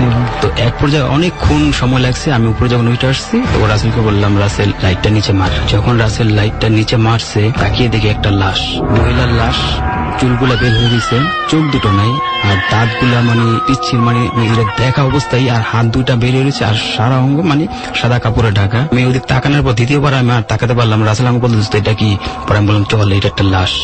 আপনি কবরের ভিতরে পড়ে গিয়েছিলেন? ওটা একটা কবর ছিল। ওই মুহূর্তে আমার মানে শরীর এমন ভার হয়ে গেল। তো যখন আমরা কবরস্থান থেকে নাইমা বাড়ির দিকে আসতেছি, খানিকটা হাঁটছি পর সেই পেঁচাটা দেখি রাস্তার মাঝে 2টা পাট দিয়ে লাড়াচাড়া করতেছে, কিন্তু উঠতে পারতেছে না। তো যেই পেঁচাটাকে গুলি করছিলাম, পরে আমি ইয়ারগান দিয়ে পেঁচাটা যাতা ধরছে মাথাটা, রাসেল এক হাত দিয়ে ওর পাক আর এক হাত দিয়ে মাথা ধরছে, এবং পেঁচা অনেক সময় কামড় বা খায়, লোক দিয়ে ধইরা আমরা বাড়ির দিকে আসতেছি। তো মাঝামাঝি চলে আসছি চকের, হঠাৎ হাত থেকে পেঁচাটা মানে ছুইটা মানে পেছনের দিকে মানে কবরস্থান দিয়ে ব্যাক করে গেল। পরে আমি রাসেলকে বললাম কি হলো, উড়ে চলে গেল। তো রাসেল আমাকে বলতেছে বন্ধু এত জোরে আমি পেঁচাটাকে ধরছি, কিভাবে যে আমার হাত থেকে ছুইটা গেল, কোনো ঝাড়াও দেয়নি। তো অবাক হয়ে গেলাম। তো আমরা 2 ফ্রেন্ড তারপরে চুপচাপ হাঁটতেছি, হঠাৎ সামনের দিকে দেখি একটা কালো একটা ছায়া, মানে দাঁড়ানো, লম্বা 6-7 ফুটের উপর, কালো ছায়ার মতো, মানে চেহারা কোনো আকৃতি দেখতেছি না। তো ওই অবস্থা দেখার পরে রাসেলকে আমি বললাম রাসেল দাঁড়া। যখন রাসেল বলছি রাসেল দাঁড়াচ্ছে, আমি বলছি ফ্রেন্ড কি হয়েছে, আমার সামনে থেকে ভালো করে তাকিয়ে দেখ। যখন ভালো করে রাসেলও দেখতে দেখার বলতে দোস্ত ওইটা কি, আমি বললাম কথা বলিস না, চুপ থাক। হঠাৎ দেখলাম ওই কালো ছায়াটা মানে ঘুরতেছে, যেমন ঘোরানো পাক যেমন হয়, যে তখন কোনো বাতাসও ছিল না, মানে ঘুরতে এক পর্যায়ে ছায়াটা আমাদের দিকে আসতেছে, আর বাতাস এত গরম লাগতেছে, ও আমাকে কি করলো চাপটা দাম এক পর্যায়ে পেঁচায় ধরলো। তো দেখলাম আমিও চোখ বন্ধ করে যখন করেছি, গরম বাতাস দেখলাম আমাদের উপরে চলে গেল। এখন আর মানে কোনো বাতাসও নেই, আর কোনো কিছু নেই, সে আগের জায়গায় স্তব্ধ, মানে এমন ভয় পেয়েছি তুই জানেন। তো যখন সামন দিকে যাইতেছি, রাস্তার ডান পাশে একটা দেবদারু গাছ ছিল, মানে গাছের মাথায় মানে আগুন জ্বলতেছে। তো গাছের মাথায় যখন আগুন জ্বলতেছে দেখা অবস্থা আমরা আবার হঠাৎ দাঁড়িয়ে গেলাম। তো যখন দাঁড়ালাম খানিক পরে দেখলাম কি সেই গাছ আগের জায়গায় কোনো মানে কোনো আগুন বা কোনো কিছুই নেই। মানে ভয়ে দেখেছেন? হ্যাঁ, দুজনে দেখেছি। ভয়ে যখন সামন দিকে আসবো, মানে আমাদের গ্রামের বাড়ি পাশাপাশি চলে আসছি। কবরস্থান রাস্তা থেকে গ্রামের যে কাঁচা রাস্তা উঠতে ওখানে 3টা মোড়ের মতো, মানে একটা রাস্তা আমাদের কবরস্থানে, একটা গেছে ওদিকে পূর্ব দিকে আর পশ্চিম দিকে। তো যখন ওই রাস্তায় উঠতে হয়তো 2 মিনিট সময় লাগবে। এই অবস্থায় দেখি ওখানে একটা সাদা কি যেন শুয়ে আছে। দূর থেকে এট ফার্স্ট যখন আমার চোখে পড়ছে তখন রাসেলকে ধরে বলছে, রাসেল থাম। তো রাসেল বলতেছে, দোস্ত কি? আমাকে সামনের দিকে ভালো করে তাকিয়ে দেখ। তখন সব বলতেছিল ততটা বুঝতে পারেনি। যখন আরেকটু সামনে গেছে দেখলাম মানে শোয়া থেকে মানে মানুষের মধ্যে উঠা বসলো। তখন রাসেল সম্পূর্ণ ক্লিয়ারলি বুঝতে পারছে যে এটা আছে না আরেকটা কি। তখন ওটা দেখার পর রাসেল উন্মাদ, মানে মানুষ পাগল হয়ে গেলে যেমন হয় ওর মাঝে অমন একটা মানে কেমন যেন পাগলের মতো মানে এদিক ওদিক অস্থির, মানে বাক শক্তি নাই। আমার কি যেন বলতে চাইতেছে, আমি ওরা বলতে চাইতেছি, মানে এমন থর মানে কিছু বলতে পারতেছি না ওই মুহূর্তে। তো যখনই মানে সোজা দাঁড়ালো আমার মনে হলো যে কবরস্থানে যেটা দেখলাম সেই ওই মহিলার লাশটা, দাঁতগুলা সে বের হয়ে রয়েছে, চোখ দুটা নেই, সামনে দাঁড়ানো। যেটার উপর আপনি পড়ে গেছেন, যেটার উপর আমি পড়ে গেছিলাম। রাসেল এই অবস্থা দেখে ও আর আমার কিছু না বলে ও ডান দিক দিয়ে মানে আমাদের গ্রামের বাড়ির দিকে দৌড়, আমাকে রাইখে আমাকে কিছুই বলে না। আমি ওর এই অবস্থা দেখে আমিও ভয়ের পেছনে যখন দৌড় দিছি, তো কিভাবে যে আমাদের গ্রামের একটা ফার্স্ট যে বাড়িটা পড়ে বাড়ি থেকে গিয়ে পড়লাম, ও তো জোরে চিৎকার দিয়ে যখন পড়ছে, পড়ার সাথে সাথে বাসায় থেকে লোক বের হয়ে ঠিক আছে আসলো। আমার ওখানে আমাদের গ্রাম তো সবাই চিন, আমার ফ্রেন্ড ছিল, ওর নাম আকবর ছিল। ও যখন আমার সামনে আসছে, দোস্ত কি হয়েছে? আমি ওকে কিছুই বলতে পারতেছি না। যখন ও আমাকে ধরছে ওই মুহূর্তে আমিও মানে আমার সেন্সলেস হয়ে গেছে, মানে কি হয়েছে আমার আমি আর কিছু বলতে পারিনি। যখন ওরা ওখান থেকে মাথায় পানি দেওয়ার পরে তখন আমাকে বলতেছে কি হয়েছে, কিছু বলতে পারিনি। তখন ওরা বাসায় আমাদের নিয়ে যায়, সবাই নিয়ে যাওয়ার পরে আমাদের মসজিদের ইমাম সাহেব ছিল, এর কাছে বলা হয়েছে, উনি পানি পরে দিছে ঠিক আছে। ওই রাত্রে কিছু না, পরের দিন সকালবেলা বিশেষ করে রাসেল মানে আর ওর শরীরে প্রচন্ড জ্বর ছিল। তা আমার তেমন কোনো সমস্যা হয়নি। পরবর্তীতে আমার খুব সমস্যাগুলো দেখা দিত, যেমন আমি রাস্তায় হাঁটলে খুব ভয় পেতাম, অনেক ধরনের শব্দ শুনতাম, হ্যাঁ এমন অনেক শব্দ, মানে স্বপ্নে অনেক সময় আমি দেখতাম যে মানে একটা কিছু আমাকে রাত্রে মানে এসে আমাকে ধরতেছে, আমি ওকে মানে সরানোর জন্য খুব মানে চিল্লাচিল্লি করতেছি। তো আমার সাথে আমার বড় ভাইয়া থাকতো, তখন ঘুমাইতাম একসাথে। একদিন বড় ভাইয়া আমাকে বলতেছে যে কি হয়েছে আনোয়ার? আমি বললাম মানে আমি কিছুই বলতে পারতেছি না। তখন ভাই আমাকে যখন ধরছে তখন আমি বললাম ভাই আমি ভয় পাইতেছি। তো তারপরে ভাই আমাকে সবসময় বলতো আয়াতুল কুরসি, কুলফাল্লা, সূরা কুল, সূরা ফালাক, ইখলাস এই ধরনের সূরা পড়ে বুকে ফু দিয়ে ঘুমাসবি, আর কখনো এই ধরনের স্বপ্ন দেখবি না। তো বিশেষ করে পরে আমি যখন মানে কোথাও বের হতাম বা রাত্রে ঘুমাসতাম, আমি সবসময় এই ধরনের কালাম পড়ে ঘুমাসতাম। এরপর থেকে আমি বিগত দিন আর কখনো আমার স্বপ্নে বা আমি মানে প্রকাশ্য কিছু দেখিনি। কিন্তু আজ থেকে 4 মাস আগের ঘটনা।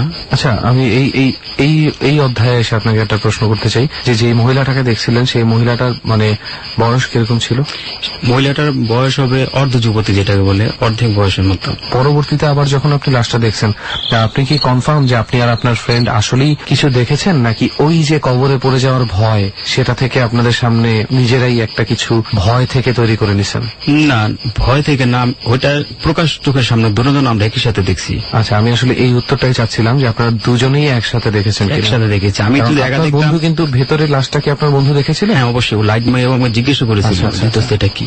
ওনাকে যে টাইনে ধরে রাখছিল নিচ থেকে, হোয়াট ওয়াজ দ্যাট? একটা কবরে পড়ে গেলে সাধারণভাবে কিন্তু টেনে উঠে নিয়ে আসা কোনো ব্যাপারই না।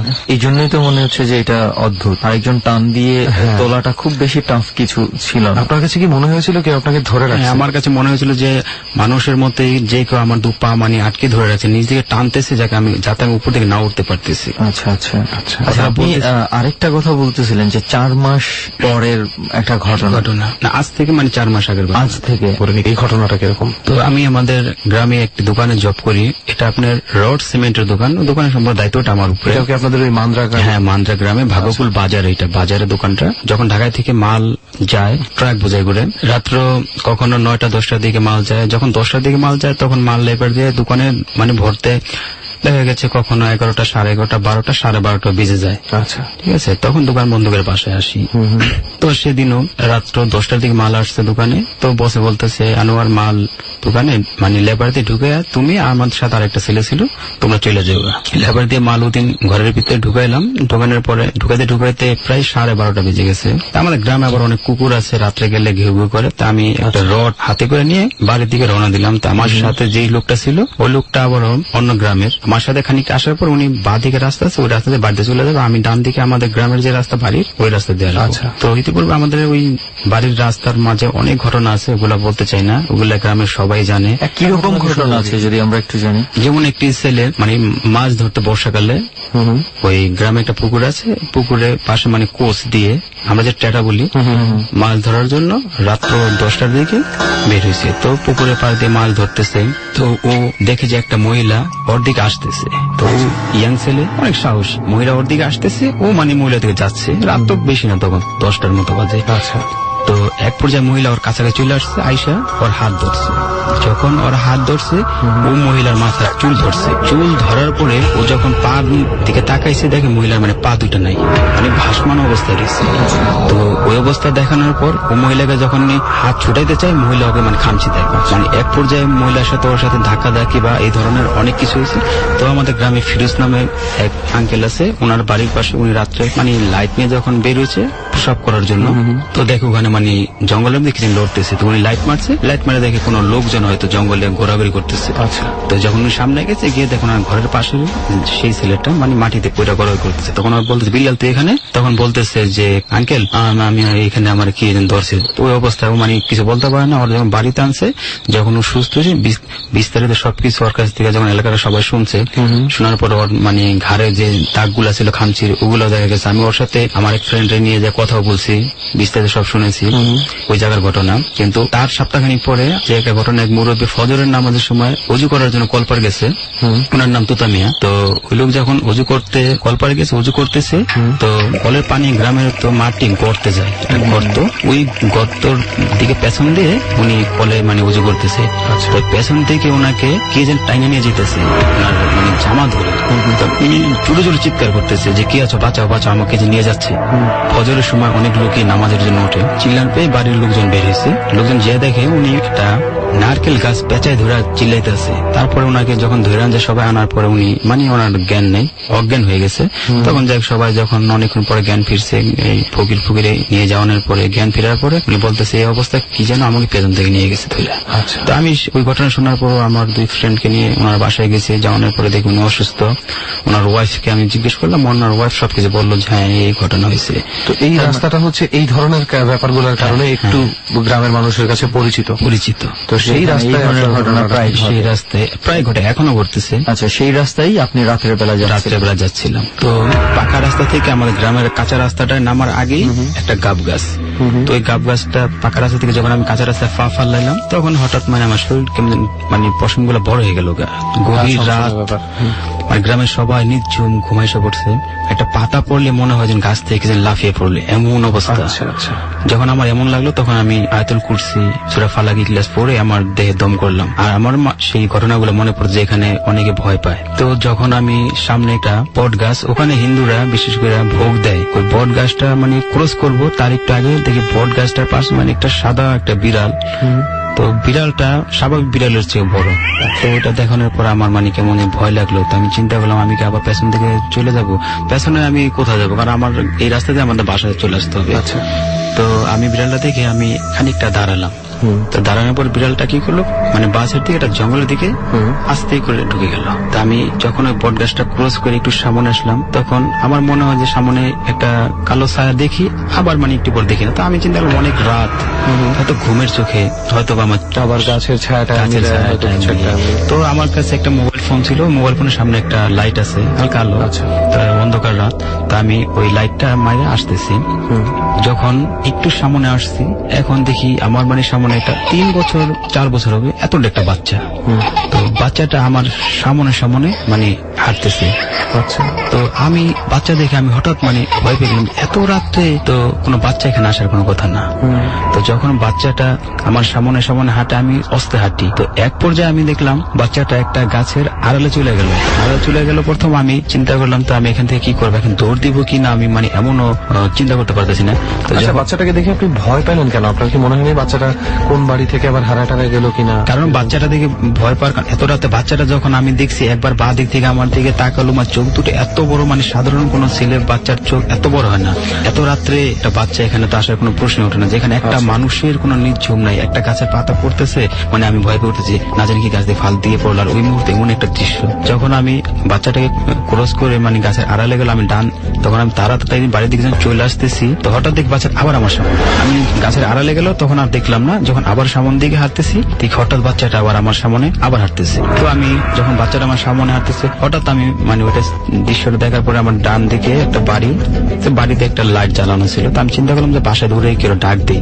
তো যখন ওই বাড়ির দিকে তাকাইছি, দেখি মানে বাড়ির উঠোনে একটা মহিলা মানে চুল এলোমেলো করে মানে পাগলের মতো বসা। তো ওইটা দেখার পরে আমি আরো বেশি ভয় পেয়ে গেলাম। যখন সামনের দিকে যখন তাকাইছি, দেখি বাচ্চাটা নেই, ডান দিকে বাড়ির দিকে তাকিয়ে দেখি মানে ওই মহিলাটা। কোন মহিলাটা? মানে চুল এলোমেলো অবস্থায়, মানে ছেঁড়া জামা কাপড়ের মতো, মানে বিশ্রী দেখতে, মানে বসা। তো আমি ভাবছি যে হয়তো বা ওই বাসাকে ডাক দিবি। তো ওইটা দেখার পর আমার সাহস হলো, ওই বাসায় যাওয়ার সাহস হলো না।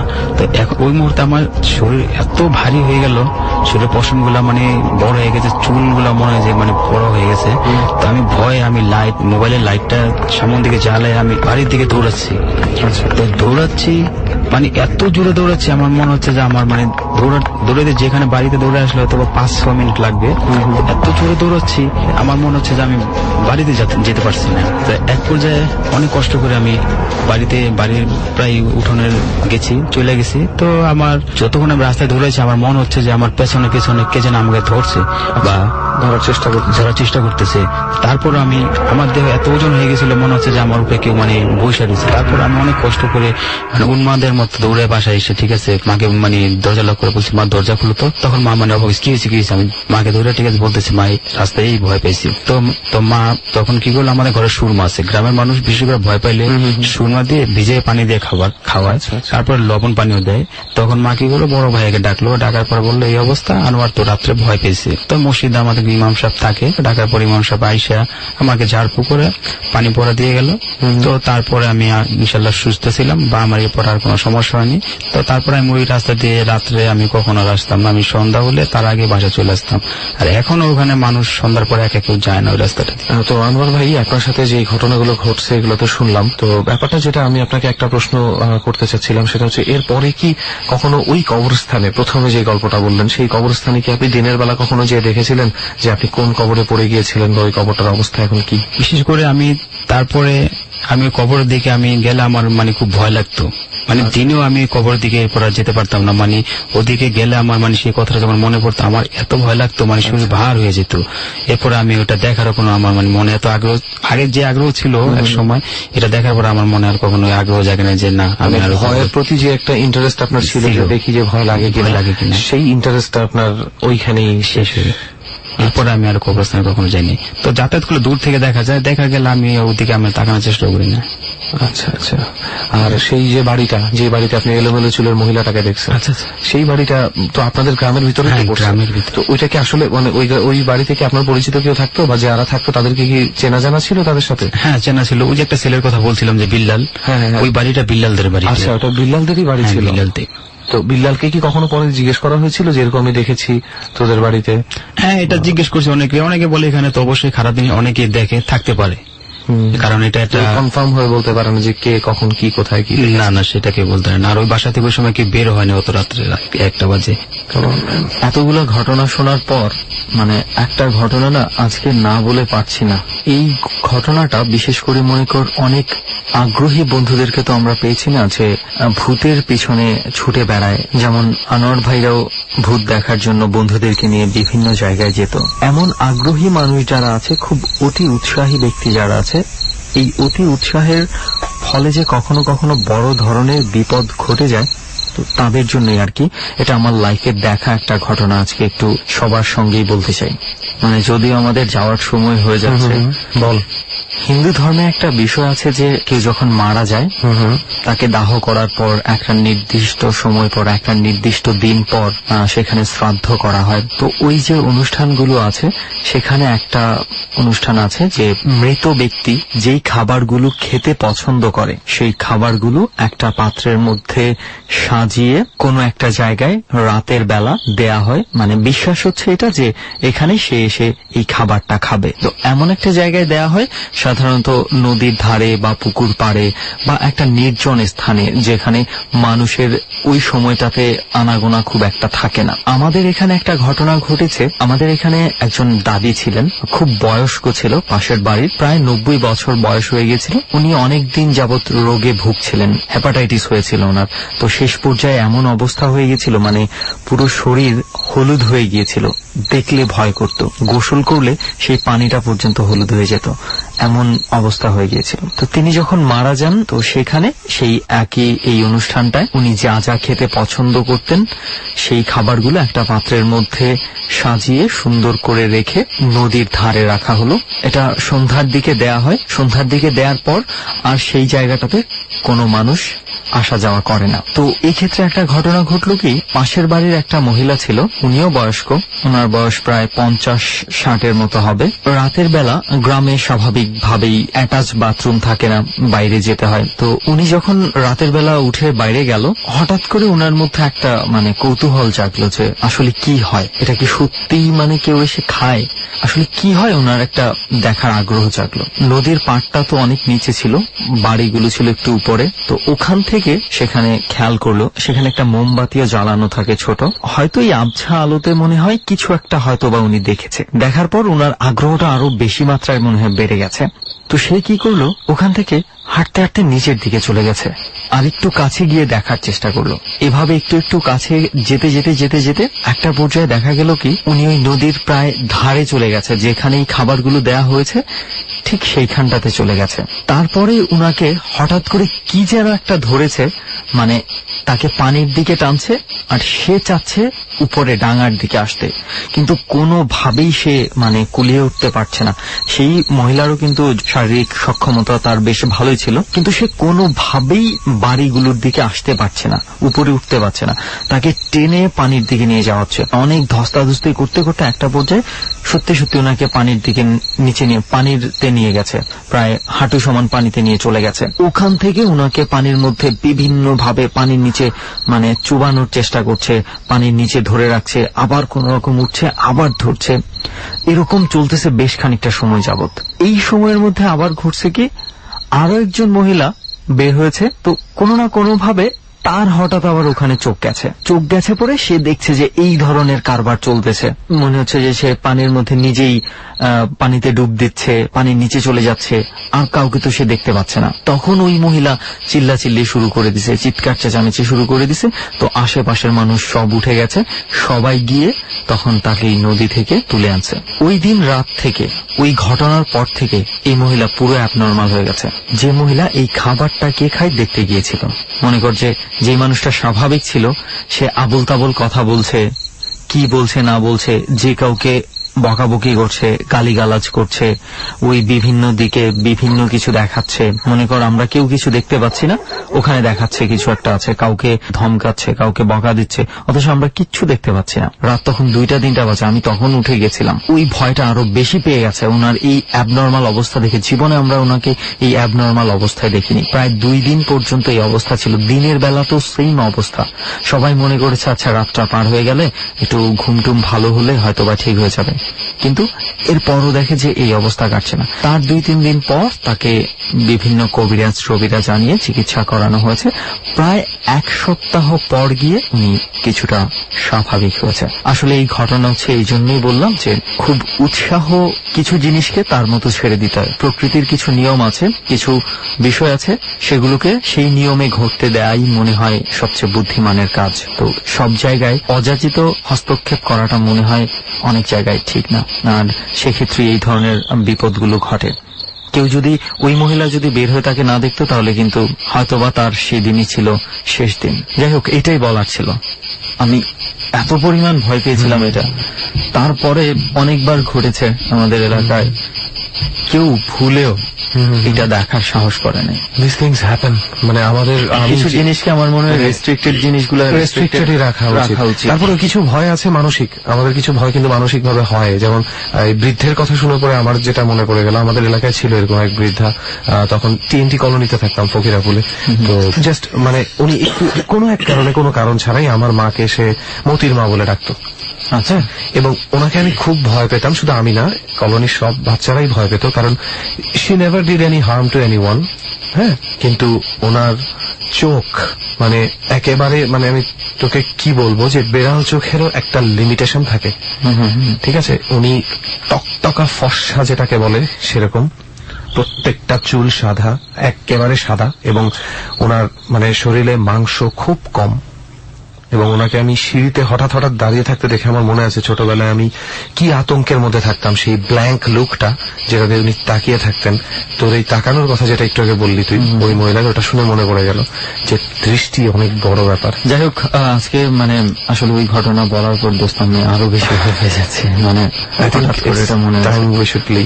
তো যাই হোক, আমরা সবাই সবার গল্প শুনলাম, তো রাতও গভীর হয়ে গেছে। আমার মনে হয় এত গভীর রাতে আর এইখানে অপেক্ষা না করে আমাদের চলে যাওয়াই ভালো। কি বলেন সবাই? আচ্ছা দোস্ত, যাওয়ার আগে অনেকেরা আমাদের সঙ্গে জার্নিতে যাইতে চায়। এক কাজ কর, পরে আবার ব্লেম করে ভাই আপনারা নেন না আমাদের সঙ্গে জার্নিতে, একটা নাম্বার। ওই নাম্বার, হ্যাঁ হ্যাঁ, নাম্বারটা আমি একটু দিয়ে যাই, আর সময় পাস নাই তুই না, আমি যাইতে ইচ্ছা করতেছে। 0961389289 আবারও আমিও বলে দেই নাম্বারটা 0961389289 এই নাম্বারে ফোন করলেই ডরে আসার জন্য আপনাদেরকে কি কি করতে হবে সমস্ত ডিটেলস পেয়ে যাবেন। And the stories better be awesome. অনেক সুন্দর সুন্দর গল্প যেন থাকে। আচ্ছা চল চল চল চল, আর বসতে হবে না, চল। Okay fine. ডর মানে ভয়। এখানেই শেষ হচ্ছে আজকের মতো ডর। ভয়ের অনুভূতিগুলো মানুষের ইন্দ্রিয়ে ইন্দ্রিয়ে কিভাবে বিচরণ করে। একজন মানুষ যখন ভীত হয় তাকে দেখলেই বোঝা যায়। ডর এমন একটি অনুষ্ঠান যেখানে বিজ্ঞান যুক্তিসিদ্ধ নয়। ডর এমন একটি অনুষ্ঠান যেখানে আপনাকে জোর করে ভয় পাওয়ানোর জন্য চেষ্টা করা হয় না। এখানে যা ঘটে তাই তুলে ধরা হয়। আমরা শুধু একটা যুক্তির উপর নির্ভর করে আমাদের এই অনুষ্ঠানটিকে ভিন্ন মাত্রা দেবার চেষ্টা করেছি। সেটি হলো বাংলাদেশের বিভিন্ন হন্টেড প্লেসে গিয়ে আমাদের এই অনুষ্ঠানটি ধারণ করা হয় এবং আমরা বিশ্বাস করি অনাবিষ্কৃত বিশাল এই মহাজাগতিক বিষয়টি মানুষের কাছে এখনো বিস্ময়ের এবং তা কখনো কখনো আমাদের সামনে ভয়ের হয়ে দেখা দেয়। আপনার জীবনে যা ঘটেনি তা যে অন্যের জীবনে ঘটবে না এবং প্রতিনিয়ত ঘটছে না, এটা নিশ্চিতভাবে বলার কোনো সুযোগ নেই। সুতরাং এই অর্থে আপনাকে অধিভৌতিক এবং অবিশ্বাস্য জিনিসের যে একটা অন্যরকম আবেদন আছে তা স্বীকার করে নিতেই হবে। আগামী সপ্তাহে আমি আরজে কিবরিয়া, আমার টিম মেম্বার সুমন এবং রেহান অন দ্য স্পট থেকে এবং সাউন্ডের লোবানকে নিয়ে আরো বেশ কজন বন্ধুকে নিয়ে ফিরে আসতে চাই ডরে ঠিক রাত 11:20। আর সেখানে যদি আপনি থাকতে চান আপনার জীবনের অধিভৌতিক ঘটনা নিয়ে, ফোন করবেন আমাদেরকে 09613892 এই হচ্ছে আমাদের নাম্বার। শুভরাত্রি।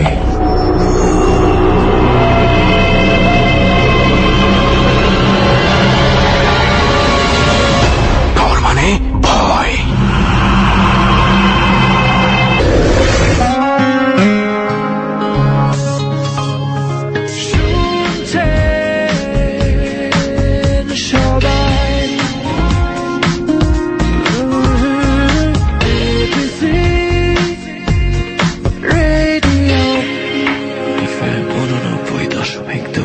This track was downloaded from FusionBD.com.